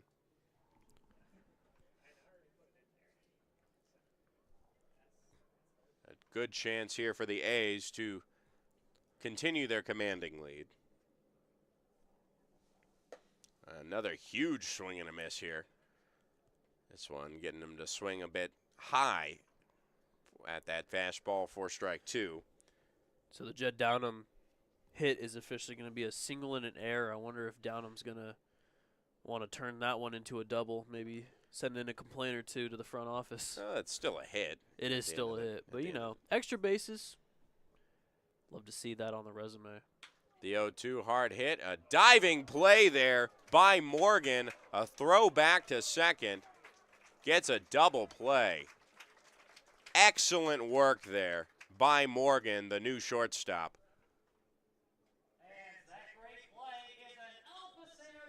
Absolutely gorgeous. Yeah, Davey Morgan does a great job of making sure that one stays in the air.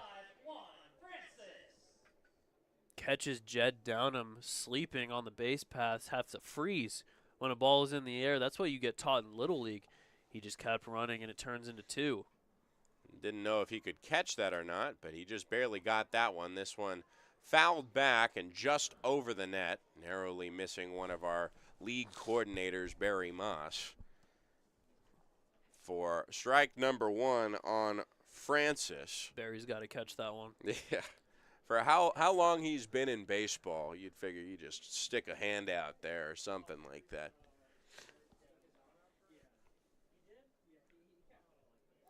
Runner still at third in Daisuke Fukuda. He held on that amazing double play there by Morgan.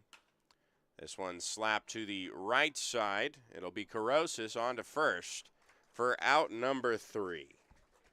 Excellent work to get out of a jam there is Kataoka.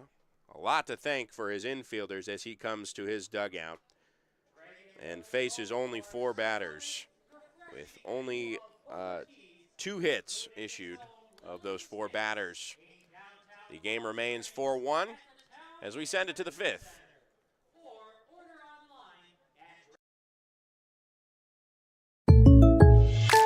Shopping for car insurance is confusing. Holy cow.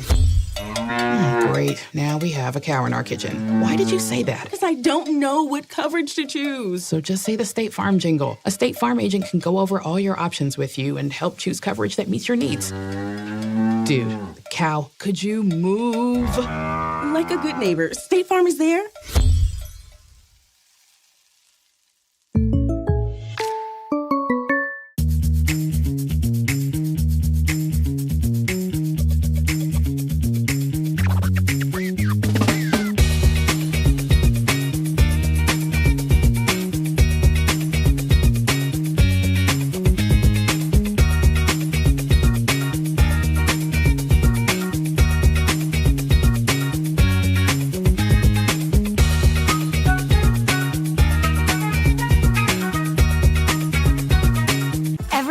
says good things come in threes, like our eat, drink, and play combo for just $19.99. Maybe the saying should be good things come in 1999s. Maybe not. The Dave & Buster's Eat, Drink, and Play combo for just $19.99.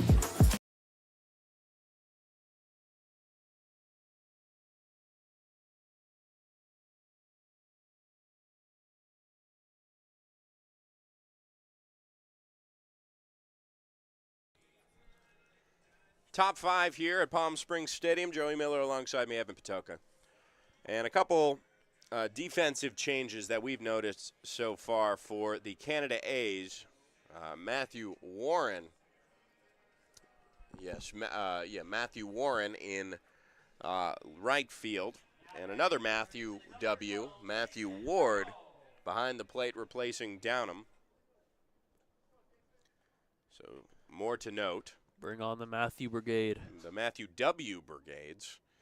As the first pitch hits for strike one to Jason Leone in his first at-bat. Jason Leone out at third. Was not challenged, I believe, in the last inning. No, he was not. The next pitch, a beautiful tailing off speed. Gets him to swing for strike two. Yeah, that's one of the best pitches I've seen Izquierdo throw so far. A nice breaking ball, able to catch him swinging, catch him off guard. Izquierdo, who came in last inning, gave up one run, as this one sharply hit to the third base side. Ruda dives and gets to his feet, cannot complete the 5-3 as the ball gets away. Great effort there on the E5, as it will be ruled. And another error on the day. Yeah, we've seen multiple times by this A's defense making the great play, just not able to get that throw to first. We saw it with Izquierdo, and now we're seeing it with Sam Ruda. Great play, great sliding, diving play, whatever you want to call it. Can't make the throw across the diamond, though. So, unfortunately, that is 3 straight innings for the A's with errors. They have 4 on the day so far, but they still lead the game. The scoreboard actually is all 4s right now on their line, as the first pitch misses for ball 1 to A.J. Carosis, who was one of the 2 in tandem of an excellent play that we just saw in the last half frame, the other half being in the on-deck circle right now in Davey Morgan. An absolute web gem, one that we'll have to hang a star on, as the next pitch misses outside for ball 2. Yeah, that was a game-changing play. Able to get out of there without allowing a run was Atsushi Kataoka, and he's got to really be thanking his defense for that one. I mean, you have 2 runners in scoring position in such a tight game. Any run cutoff is a huge moment, as Carosis takes strike 1. The lefty on righty matchup here is Izquierdo looking dominant. Izquierdo has only given up 1 hit so far and 2 errors. Not his fault, though. Throw over to first just to check on Leone. Nothing going there. Izquierdo shakes off a sign, finds one he likes, looks over back at Leone, and now gets ready to fire the 2-1. A swing and a miss on the off speed. Cutting up and away from the lefty Carosis. And now it's an even 2-2 count. You know, I really like Carosis' swing. I think it's something about the lefty swings that really get me, because I really like Beck's swing from last game, but something about these lefty hitters, the swings are really nice. Throw over to first. Almost caught Leone off guard, but he gets back safely. Still not a huge lead over there, as Stan King, offers it back to Izquierdo. Well, as we've seen from Sam Ruda, just because you don't have a big lead doesn't mean you can't be aggressive on the base paths. Here's the 2-2. Misses outside. Hopping up quickly to his feet is Ward, the new backstop. And now it's a full count on Corrosis. All these new faces that these pitchers have to face, they can't really figure out these hitters, except for typically when they go in the starting role. As the next pitch misses outside, ball 4. And 2 aboard here in the top of the 5th. Nice at bat from Corrosis, able to get on base with the walk after getting down in the count early. Davey Morgan now up here with 2 on, nobody out, trying to close the lead up for the A's. He represents the tying run. He's already proven himself defensively. Now let's see what he can do offensively. First pitch misses inside for ball 1. Izquierdo getting a really long leash today. Still nobody warming up in the A's bullpen. Seems like it's going to be his inning to finish, even though there's only no outs. Well, despite him working counts, it's been an excellent appearance so far for Izquierdo. The 1-0 misses low for ball 2. I believe the one run that came across with him on the hill was unearned because it was an error. So his ERA stays flat.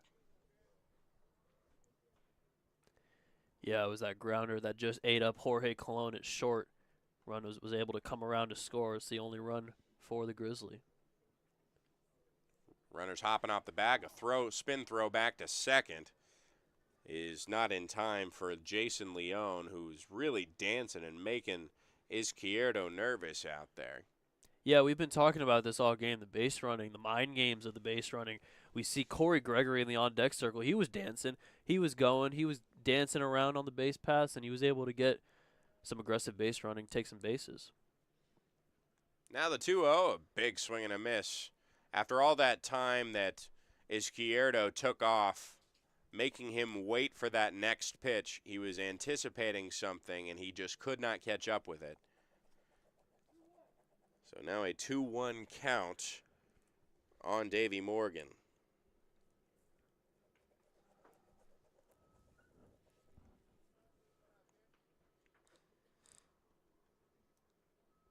Izquierdo finds his stride and now delivers the 2-1. This one misses up and in.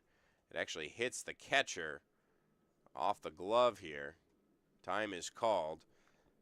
Leone advances to third. I'm not sure if he'll be allowed to stay at third. Yeah, it could be a dead ball. Maybe Leone thought that Davey Morgan got hit, but it looks like he's going back to second now. Or the ball got away or something. But nevertheless, Leone has joined the program here and headed back to second. Some applause here for Ward, who in his first inning of defensive work has already been put to work, or at least his body has, from taking that ball deflecting off of his pads or something of that nature. He seems to be fine. It's a 3-1 count for Davey Morgan.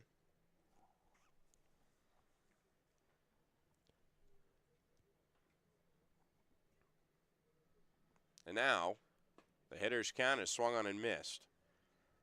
Apparently there was a 2-strike count there, and that is a strikeout for Izquierdo. Very much needed for Izquierdo. Yeah, I also thought it was a 3-1 count. Seems as though it wasn't. It's a strikeout for Davey Morgan. Definitely made up for it with the defensive play, though. Something I have noticed is that I think Alberta's has 2 different jerseys. They have 2 different fonts, number fonts on the back. Could be. A big swing and a miss by Corey Gregory for strike 1. Got aboard with that E6. He's the one that came around to score, so Izquierdo has now faced the 1 through 9. However, it is a bit different with all the substitutions that have come in the past couple innings. He has faced, this will be his 10th batter. This one softly fouled back and near the press box, just to our right for strike 2.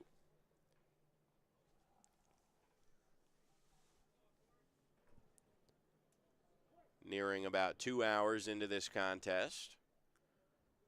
just a couple minutes away. It'll be 2 hours into this contest. A little bit of a late start from the lengthy 11-4 game that kicked off this morning. The 0-2 misses low and inside. Yeah, the game has felt a bit long for it only being a 4-1 score, but you know, that's just what happens with a lot of big counts, a lot of full counts we've seen. We've seen a lot of battling off on 3-2. A lot of pitches being thrown. That next pitch is in the dirt. Ball almost gets away. The throw down to third is not in time. The throw back to second is in time. So that'll be a fun one to score if you're doing point streak right now. But one out is recorded, and that being in Corrosis. The second out. It is a 2-2 count. Yeah, that's a great heads-up play from Sam Ruda. Can't get the guy at third, but you can't just give up there. Make the throw to second, at least get one out of it. Now there's 2 outs for Izquierdo. Next pitch misses low and outside for ball 3. I think how that scores up is a 2-5-4. An interesting caught stealing there. And since it is a double steal and both players did not reach, the stolen base does not go to the advancement of Jason Leone. Next pitch is fouled. And it stays 3-2. So, you know, like we were saying earlier, this game is 2 hours because of counts like this and because of the battles between the pitcher and the hitter in multiple scenarios from both teams. The payoff pitch again. This one hit down the third base line on a few hops. A nice skip hop throw by Ruda gets the third out. A nice 5-3 eliminates the damage, potentially done. And once again, the Grizzly have another inning of their 5 so far. They've only scored in 1, which has been to their detriment. 4-1, they're losing to the Canada A's as we send it to the middle of the 5th here on the California Winter League's YouTube channel.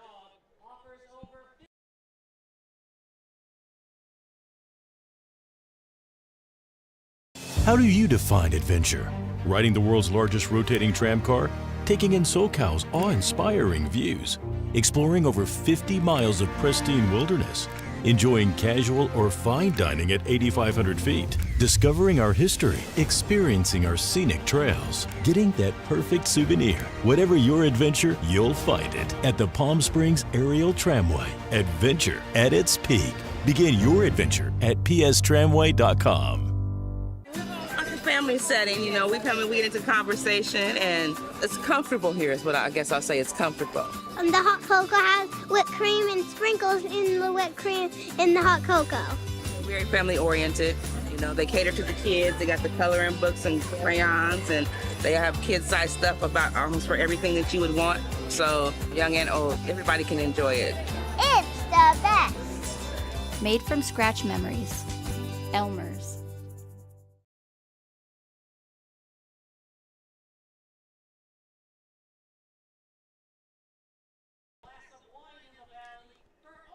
Back at it here in the bottom of the 5th.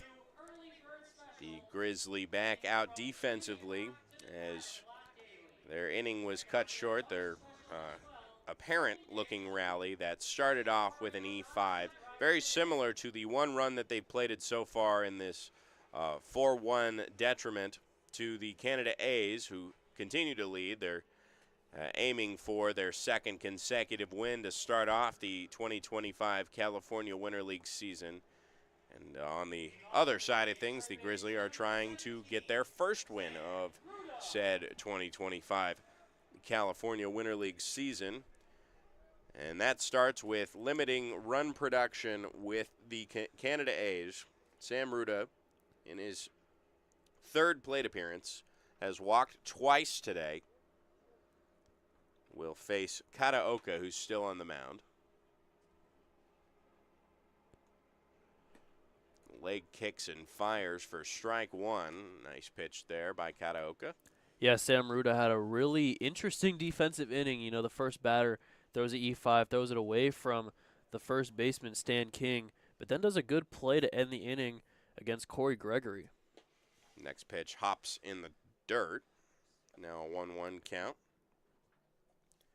And as we mentioned, 2 walks for Sam Ruda. He has been nothing but patient at the plate, both times initiating long counts as the next pitch misses outside for ball 2. Yeah, you got to find the right pitch to hit, and Sam Ruda just hasn't found a pitch he liked so far.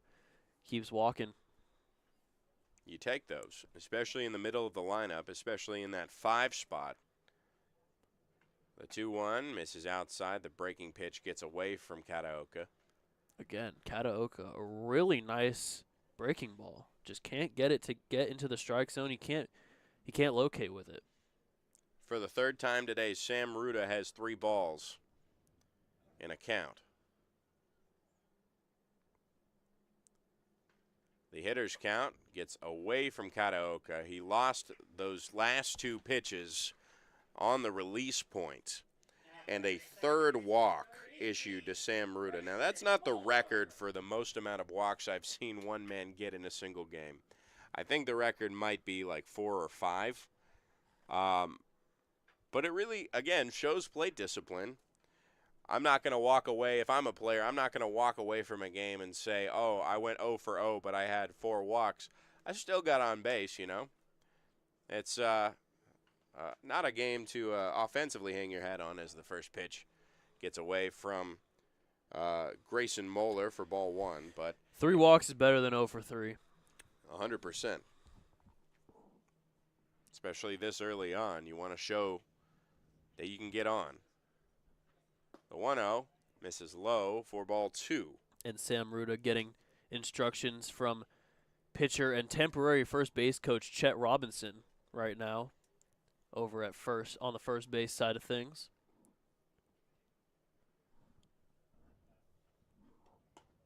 Two misses outside.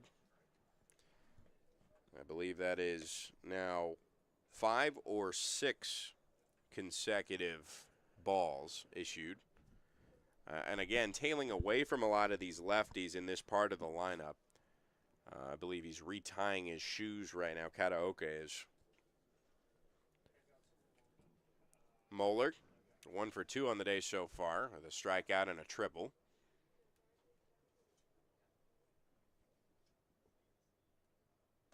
Kataoka gets set. And now the 3-0. This one misses high. Ball 4, back-to-back walks to start off this 6th inning. This bottom of the 6th, I should say. Yeah, this is the 2nd straight inning that Kataoka has given up a leadoff walk. Now he has 2 leadoff walks.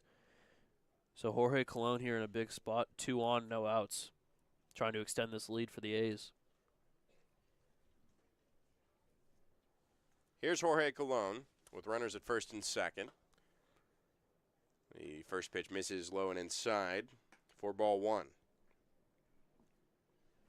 Pitcher Ethan Smith, number 30, warming up in the A's bullpen. Have yet to see a lot of these pitchers. For a lot of these pitchers, it's their first appearance of the season.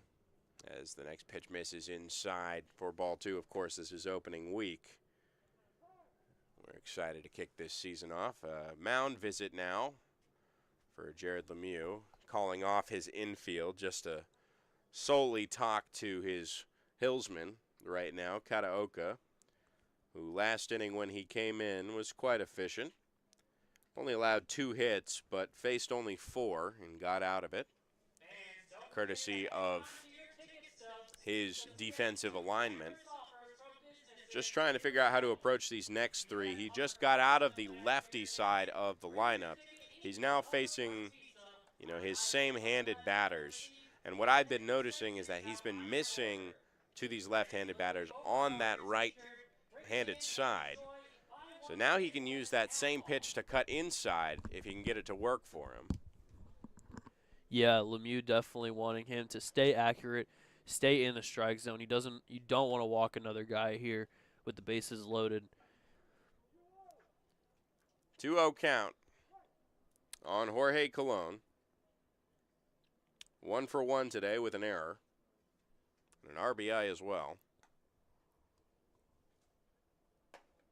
2-0 hits for strike one. You can see clearly that velo's down, accuracy is up. Something that Lemieux was probably talking to him about in that pitching, in that pitcher's visit. Kataoka now the 2-1. This one hits for strike two. Starting to find something here. Evens up the count.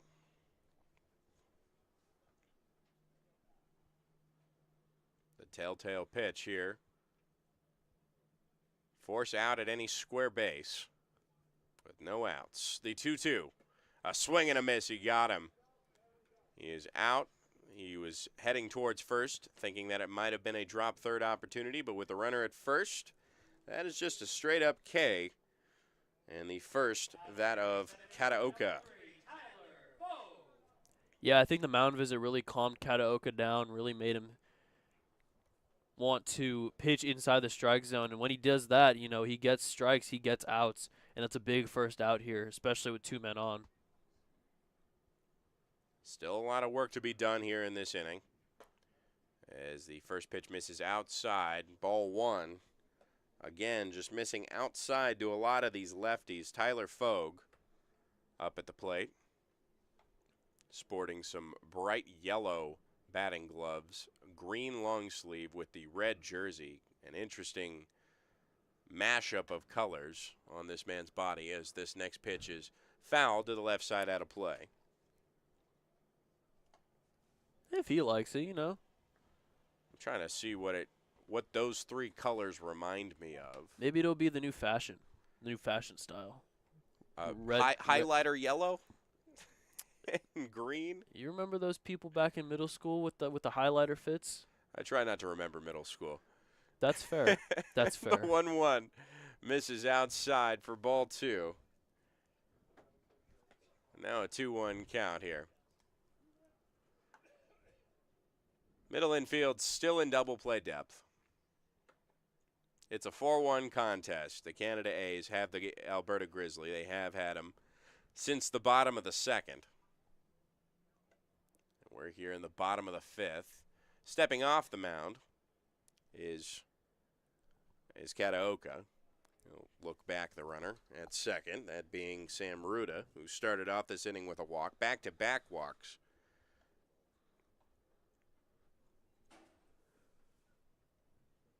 Here's the 2-1.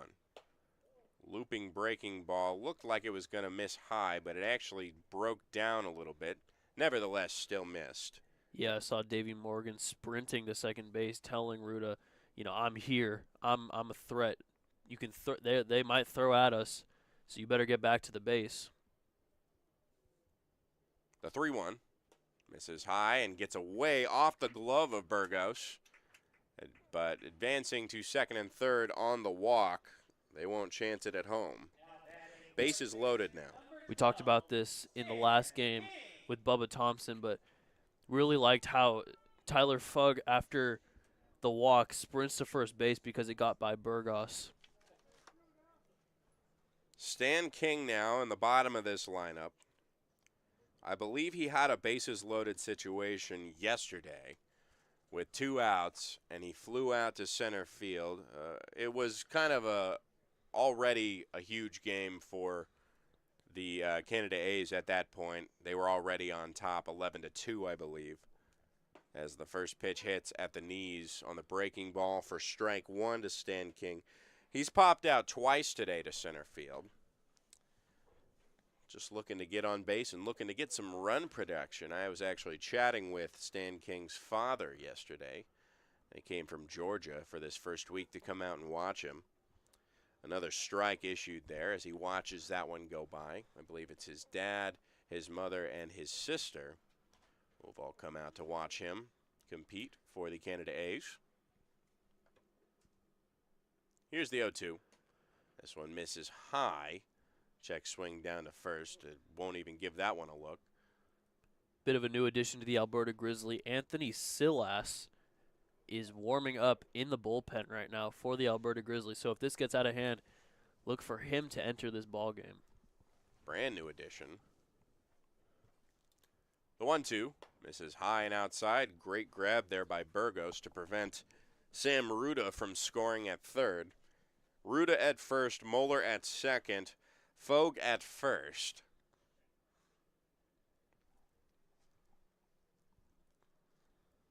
And Kataoka fires a breaking ball outside, and it's a 2-2 count. Actually, excuse me, a 3-2 count.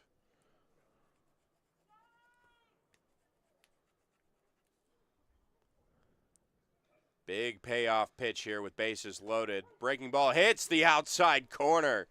Fans him with the backwards K. Big time opportunity for Kataoka. He comes up big there, but he's still not out of it yet. We've seen that breaking ball miss, but it hits the strike zone when it matters most. That's a big strikeout for Kataoka. Now 2 outs here with the bases loaded. That brings up the top of the lineup here. Dane Simon. He is the new batter coming in for Daisuke Fukuda in the DH spot. He takes strike 1.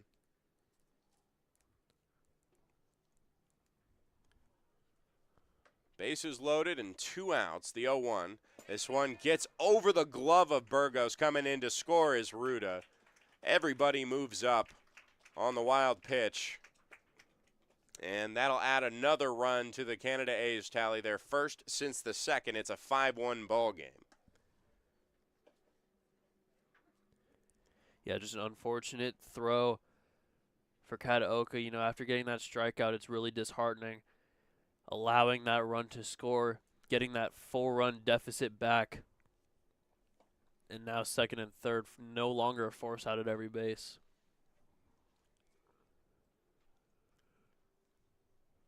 Next pitch loops inside for strike 2. He's really commanding that breaking ball now on that one part of the plate particularly. So he's really excellent against righties right now. And if he can get out of this inning soon, he can evade a few more righties.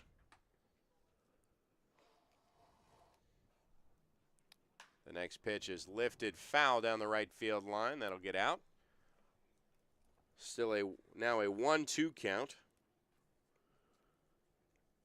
Or still a 1-2 count, I should say.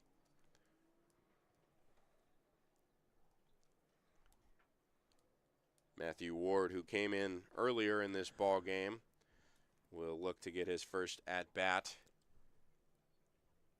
If this guy can get on. The next pitch gets away from Burgos. A pass ball here scores another run. That in Grayson Moeller. Advancing to third is Tyler Fogue. And now it's a 6-1 ball game for the Canada A's. Tough break for the past 2 days, really, for the Canada A's, especially later on in these contests that are so close, and then just one inning, they kind of let it out of their hands. Still a lot of season to go, of course. But now a 2-2 count. This one hits for strike 3. Another beautiful breaking ball inside on the righty. Backwards K, 3 strikeouts in this inning for Kataoka, but not before 2 more runs cross for the Canada A's. 6-1 is your score as we send it to the 6th.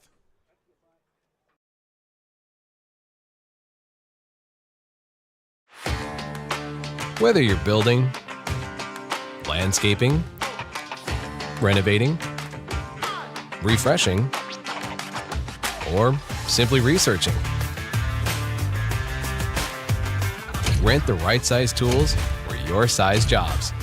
In store, online, or in-app at Sunbelt Rentals, where tools rule.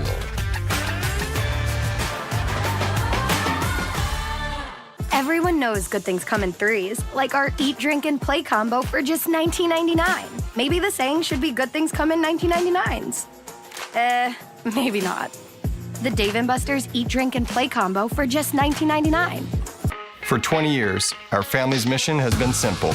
It all starts at Stuffed, where exceptional service meets bold flavors. Every crust, a masterpiece. Cocktails crafted to perfection in an atmosphere that brings family and friends together. Stuffed pizza, dine in or takeout. Savor and enjoy at our 2 locations. Quality, service, family legacy, it all starts at Stuffed.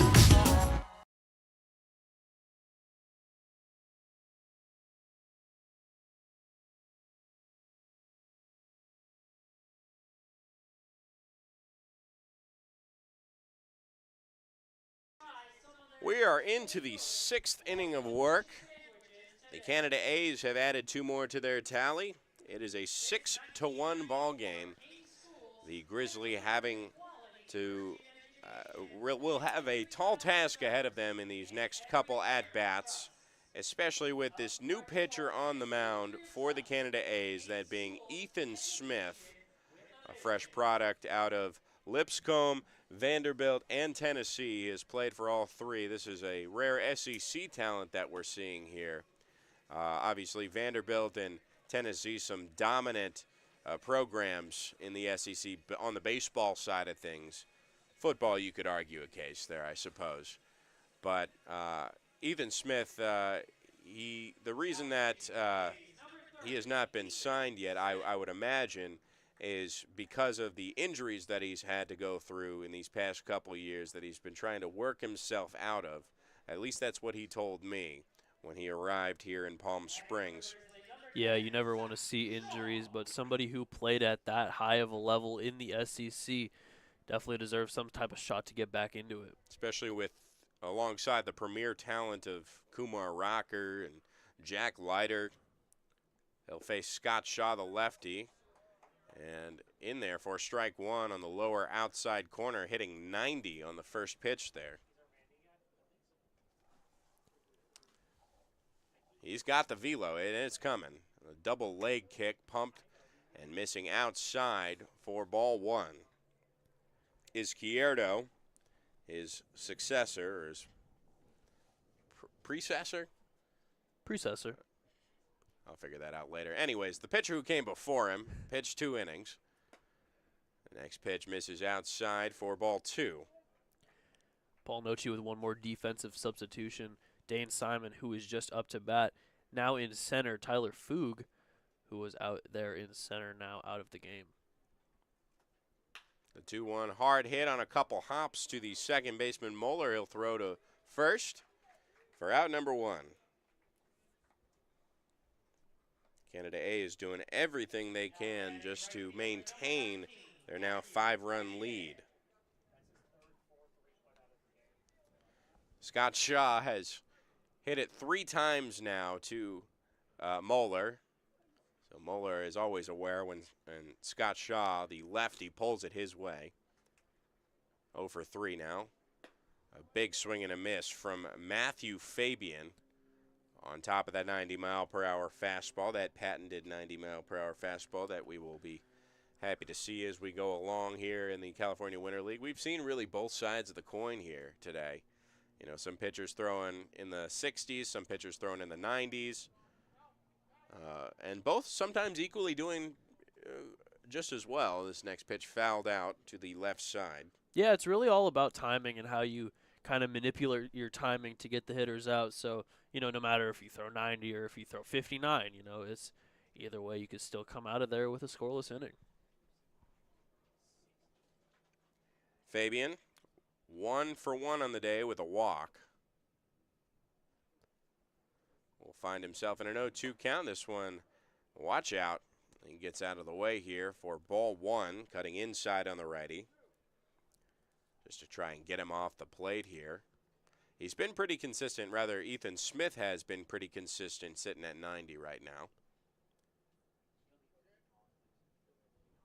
The 1-2 now. This one misses low on the off speed there. A deceptive off speed. Evens up the count at 2 apiece.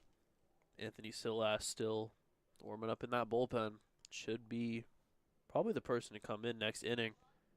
You would imagine. In an on-save situation for the Grizzly. The 2-2 misses low for ball 3. Well, I don't think it would be a save situation quite yet. The Grizzlies still have some work to do. We're here in the top of the 6th. The payoff pitch. This one lifted foul, right side. Unplayable. Seems like there's something going on, some sort of practice going on the auxiliary field. Nothing really having to do with the CWL, but then again, we do share that field with some other places. Yeah, I believe it's kind of not necessarily a public field, but more of a city-ordinated field. Again, the 3-2, this one lifted into shallow center field, and it will fall in front of Simon, the new center fielder, for a single by Fabian, his second hit of the day. He's up in that batting average slowly but surely. And Braden Dolbatian will step up here. He's also 1-for-1 heading into this at-bat with a single, much like his guy in the just ahead of him in the lineup. The first baseman, Dolbatian, from the right side.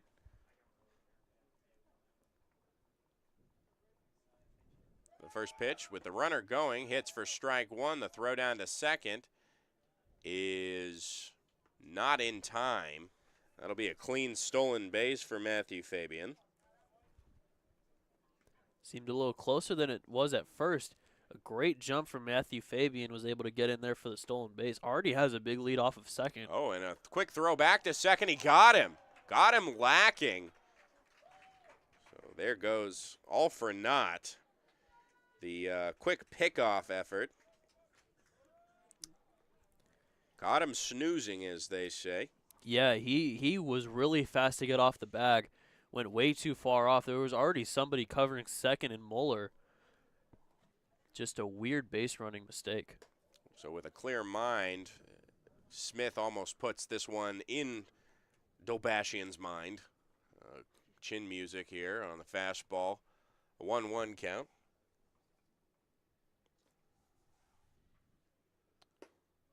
The 1-1 hits on the outside corner. A nice breaking pitch there.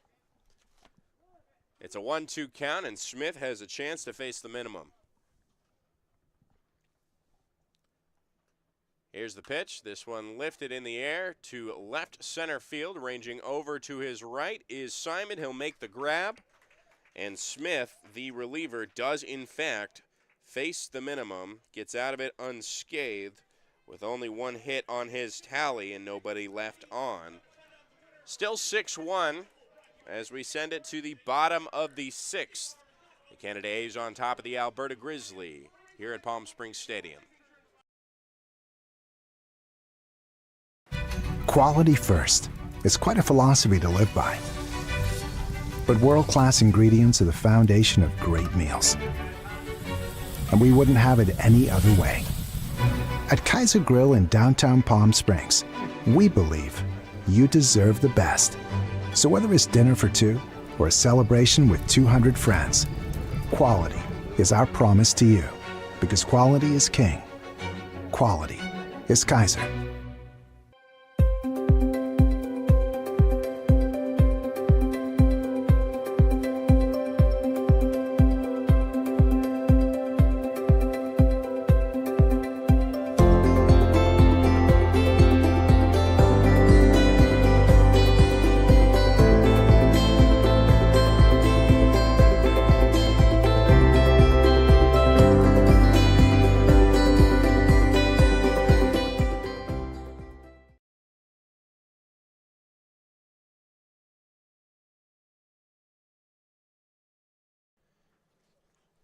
New pitcher in the game for the Alberta Grizzly, who trailed to the Canada A's 6-1. Here heading into the bottom of the 6th. It is their 4th pitcher that they've used today. And a new addition as of today, Anthony Silas, an apparent southpaw, and that's about all we know on him. Other than that, a complete wild card. Yeah, we were talking about him as a wild card. You know, we don't really know what he's about. just heard of him a couple hours ago for the game, so we'll see what he does. But for now, he really is just going to leave everyone guessing. I have also heard that there are a couple players who are semi-local who show up on their start days or on their pitching days. Some that live as far as like Riverside and Temecula, about an hour and a half away. It's one thing to come out here to Palm Springs, but it's another thing to just kind of commute. Either way, to show up, make it nice and easy for you, and if you already live out here in Southern California, you might as well. Yeah, and I mean, of course, he's not the only local guy we have. I don't know if he is one of the local ones. Yeah, we really don't know anything about him. I have no idea where he's from. But we do have some local guys, such as Jason Leone, who's from Indio. And the first up here is going to be Ward, I believe, who came in for Downham. Takes the first pitch outside. This will be his first appearance today. Matthew Ward, who has been the backstop for the past couple innings. Or rather, the past inning. This one hard hit down the left field line, goes foul into the bleachers. We've seen some great barrels today. Just really getting out in front of it, carrying it foul. So it's a 1-1 count on him. The lefty on righty matchup, the 1-1. Missing low for ball 2. Ward came in the top of the 5th. Here we are in the bottom of the 6th.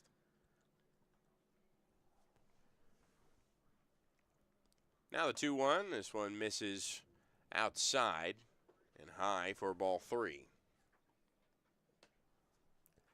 Kind of lipped off of the glove there of Burgos. It has come to his detriment, especially in the last inning, which a couple wild pitches allowed a couple runs to score. This one slammed foul, left side.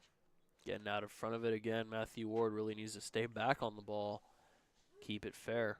Well, he's trying to figure out this pitcher just as much as we are. Yeah, definitely. Everyone's trying to get a gauge on who this guy is. The 3-2. Softly thrown low and outside to try and get him to chase, and he does not. And that'll be a leadoff walk here in the bottom of the 6th, issued to Ward. Yeah, even with the really long foul balls, he's still able to find a way to get on base. You got to do what you got to do. And here comes number 7 coming in, Matthew Warren, to replace Deontay Jackson's spot in the lineup. So both Matthew W's are back-to-back in this lineup as the first pitch misses inside for ball 1. Now, Matthew Warren was a day 1 standout. I remember at the showcase we were looking at his arm in the outfield. We really haven't seen it today so far, but he's got an excellent arm from the outfield from what we've seen. This one hit high in the air to left field, should be playable. Coming on to make the grab is Baker. Yeah, as you were saying, really impressed at the showcase. Had a great arm. Was able to hit with some pop. We saw him, though he got under it, he was still able to hit it with some pop. All around a good ball player, Matthew Warren. Not really showcased there on the F7, but he'll have more opportunities, and we'll definitely be calling him. So Juan Francis, now batting from the right side, the switch-hitting left fielder, who is 1 for 3 on the day so far, takes strike 1. Got aboard with a single back in the 2nd and has yet to get aboard since.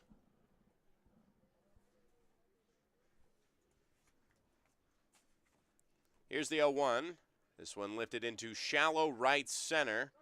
Coming over to his left is Shaw. He'll make the grab for out number 2.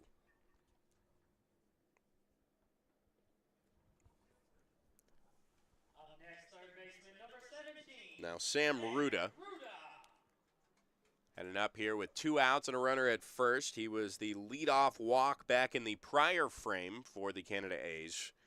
That led to those back-to-back walks who came around to score under Kataokas. tally. The first pitch to him, the lefty misses inside for ball one. So far what we're seeing is, around upper 60s, mid 70s right now. As he's starting to get comfortable and trying to hit the zone, and of course referring to Silas. Still able to get 2 quick outs, though. Fooled him there on a pitch low and away, getting him to swing on top of that one. I believe that's his off speed. 1-1 now on Ruda. Yeah, Ruda obviously trying to look for something to hit. 3 walks. This one chopped foul to the right side. And ahead of the count is Silas, a chance to get out of here unscathed, despite the leadoff walk.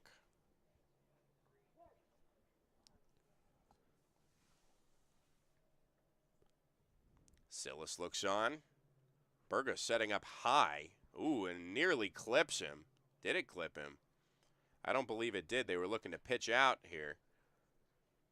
Having to take a walk around the batter's circle right now is Ruda. Yeah, that was really close. Ruda hit by pitch. He would still not have recorded an at-bat. Seems like every pitcher he's faced is scared of him. Faced a new pitcher each time he's been up. The 2-2. This one misses, and it bounces off the glove, but luckily for Burgos in the direction of first base, not allowing Matthew Ward to advance. It's going to be a full count, and for the 4th time today, Sam Ruda has a 3-ball count. Yeah, and we saw in his second at-bat, he had a really nice battle with Atsushi Kataoka. Delvis Lorenzo. That ended up in his second walk. The 3-2 misses outside, and what do you know? 4-walk day for Sam Ruda. That advances Matthew Ward to second base. Here still with 2 outs and still with a comfortable lead, that is, for the Canada A's, looking for their 2nd win of the season. Yeah, who needs cardio when you can just walk?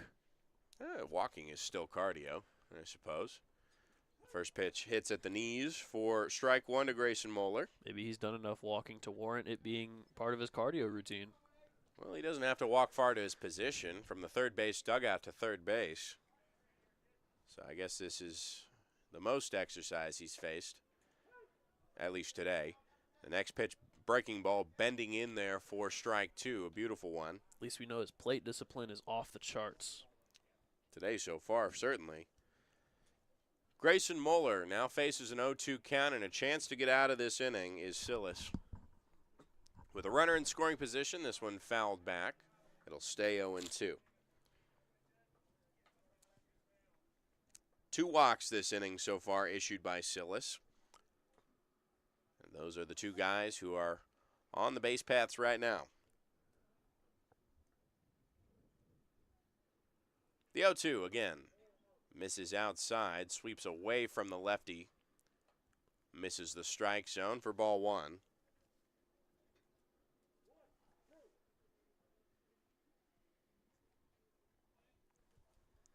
Silas comes set.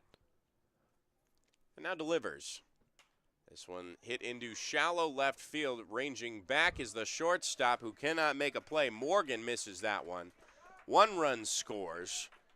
And coming around to third is Ruda for an RBI bloop single to left by Grayson Moeller, his 2nd RBI of the day.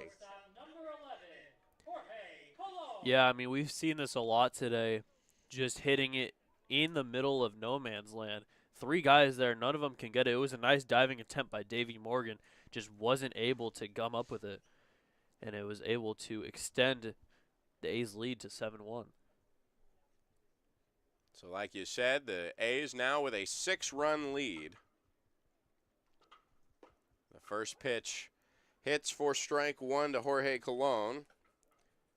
1 for 2 on the day so far with an error. That got him aboard. Runners at the corners now. And here's the pitch. This one hit up the middle. Heading towards the shortstop Morgan, who will flip on to his buddy in the middle infield, Carosis, for out number 3. A fielder's choice ends the inning. And we send it to the top of the 7th with the Canada A's just 3 outs away from closing things out here on day 2 of the California Winter League 2025 season. We'll be right back. There's something winning in the Agua. Catch all the action at 360 Sports at Agua Caliente Casinos. Watch your favorite teams on our giant wraparound screens. See live scores on the LED sports ticker. Win big with our bar top games and enjoy great twists on bar food favorites. And with 3 premier casino locations, 360 Sports is the ultimate fan experience. For more information, visit aguacalientecasinos.com.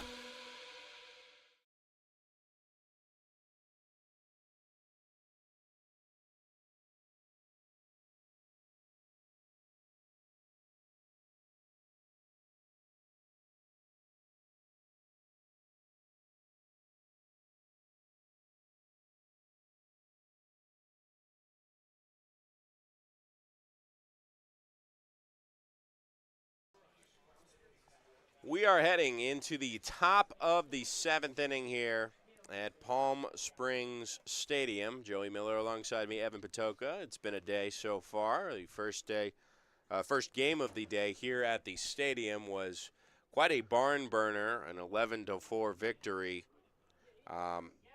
as the Bombers take an 0-2 start to their season. An unfortunate one at that. And here in this game, we're just 3 outs away from potentially seeing the Canada A's seeing an 2-0 start to their season. Yeah, the Canada A's are really looking like one of the teams to beat here, along with the Washington Blue Sox. We saw both of them. Blue Sox, yes. The Blue Sox with convincing wins, bringing them to the only undefeated teams right now in the CWL. As it stands right now. And the first batter up is Anthony Burgos to try and make a last-ditch effort to chip away at a 6-run deficit. First pitch to Burgos is hit off the handle, I believe off the hands, a swing and a miss. Otherwise, it would have hit him, I think. Either way, it counts as a strike. Ethan Smith still on the mound, hoping for the 2-inning, not a save, but the 2-inning bookend of this game. The 0-1 is swung over and missed on the fastball there for strike 2.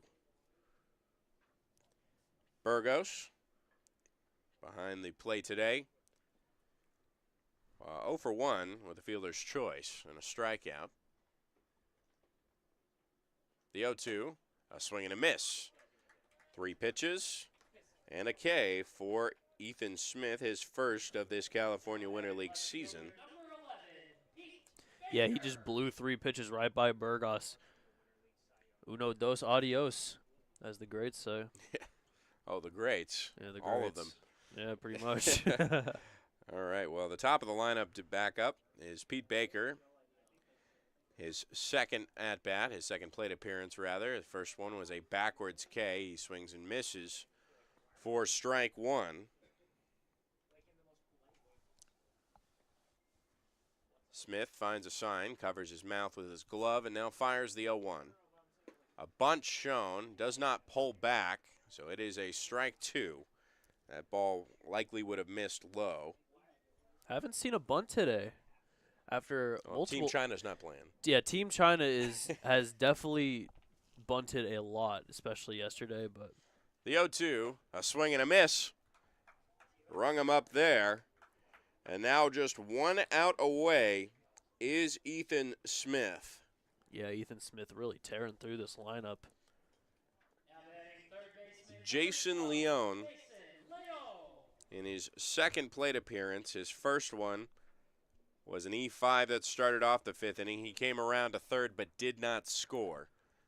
And now he's the last hope for Jared Lemieux's Alberta Grizzly here on day 2, this wonderful Friday evening, or Friday afternoon, I should say. First pitch misses low for ball 1, so there goes the immaculate inning that we were looking on. Could have been. The first 2 were 1, 2, 3. But no longer. Still, Excellent work from Ethan Smith. The 1-0. Breaking ball bends in on the inside knee corner for strike one. Really great work there. Yeah, that's a nice breaking ball between the 79 and the 89, 90-mile-per-hour fastball. He's really thrown these hitters off guard. I mean, this is an SEC pitcher we're watching here. The 1-1 is off the handle towards third. This could do it. Ruda throws on to first, and that's the ball game. A 5-3 ends things for the Canada A's, who advance to 2-0. A 7-1 victory over the Alberta Grizzly, who dropped to 0-2. The game concluding at 3:31 p.m. Pacific Standard Time. We'll get you the lines in just a moment as we collect our thoughts here and give us a little final spiel for the day before we send you out off into the world for the rest of your Friday evening. We will be right back with you.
Well, that'll do it for day two.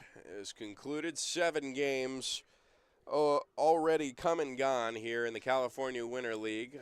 Today's game that we just called here, 7-1, the final score. The Canada A's over the Alberta Grizzly. Alberta Grizzly now 0-2. Canada A's now 2-0. Joey Miller alongside me, Evan Patoka. And for the Grizzly today, their pitching was quite nice, except for that one inning in the second where 4 runs came around. It was just kind of an ugly inning from their starter, Bryce Miller. And from there on out, they actually did quite all right. And for their offense, however, their offensive production, it just really wasn't there. It was the one unearned run that came in the 4th inning on Corey Gregory coming around to score on his inning-leading error. A lot of errors today, 6 errors, 4 for the home team A's, who won the game, and 2 for the guest of the Grizzly. 9 hits on the day, and some good pitching that we saw, especially on the A's side. A lot to be cheerful for, wouldn't you say? Yeah, the Canada A's, Paul Nochi's squad really feels like one of the teams to beat right now. They had some great pitching. Donnie Goods, Alejandro Izquierdo, Ethan Smith really holding it down for the pitching staff. And then on the other side, the hitting, Sam Ruda, 4 walks, but he still made a big impact. Grayson Muller, as well as Stan King. Matthew Ward in his one at-bat was able to come around and score that 7th run. So it was just an all-around effort from both the starters and the relievers for the Canada A's, and that's the reason why they're 2-0, just because of dominance all around. For the Alberta Grizzly, it's time to focus on the next game and see if they can get their first win. Yeah, so the winning pitcher would go to Donnie Goods, who led off this game with 3 solid innings of work, no runs allowed, and minimized the Grizzly to 2 hits. The losing pitcher to Bryce Miller, who threw 36 pitches in a little under 2 innings of work. He had to be cut short today. Better days ahead for the Grizzly as they look to bounce back. And I believe you have the schedule up for what's next. Yeah, so tomorrow we have 2 games, only 2 no turf games. We have the first game here at 10 a.m. It is the China versus the Palm Springs Chill. And then at 12:30 it will be the Canada A's back at it again, but facing the Palm Springs Power. So a little red-on-red matchup for those teams. Awesome. Well, if that's all, that'll do it. We have some wrap-up here to do, and it looks like another game that is not the California Winter League will be up next. We will not be broadcasting that. Apologies. Not affiliated. Not affiliated. Apologies. But I guess that'll do it from Evan Patoka, Joey Miller. Thank you so much for tuning in, but now it's time for us to tune out.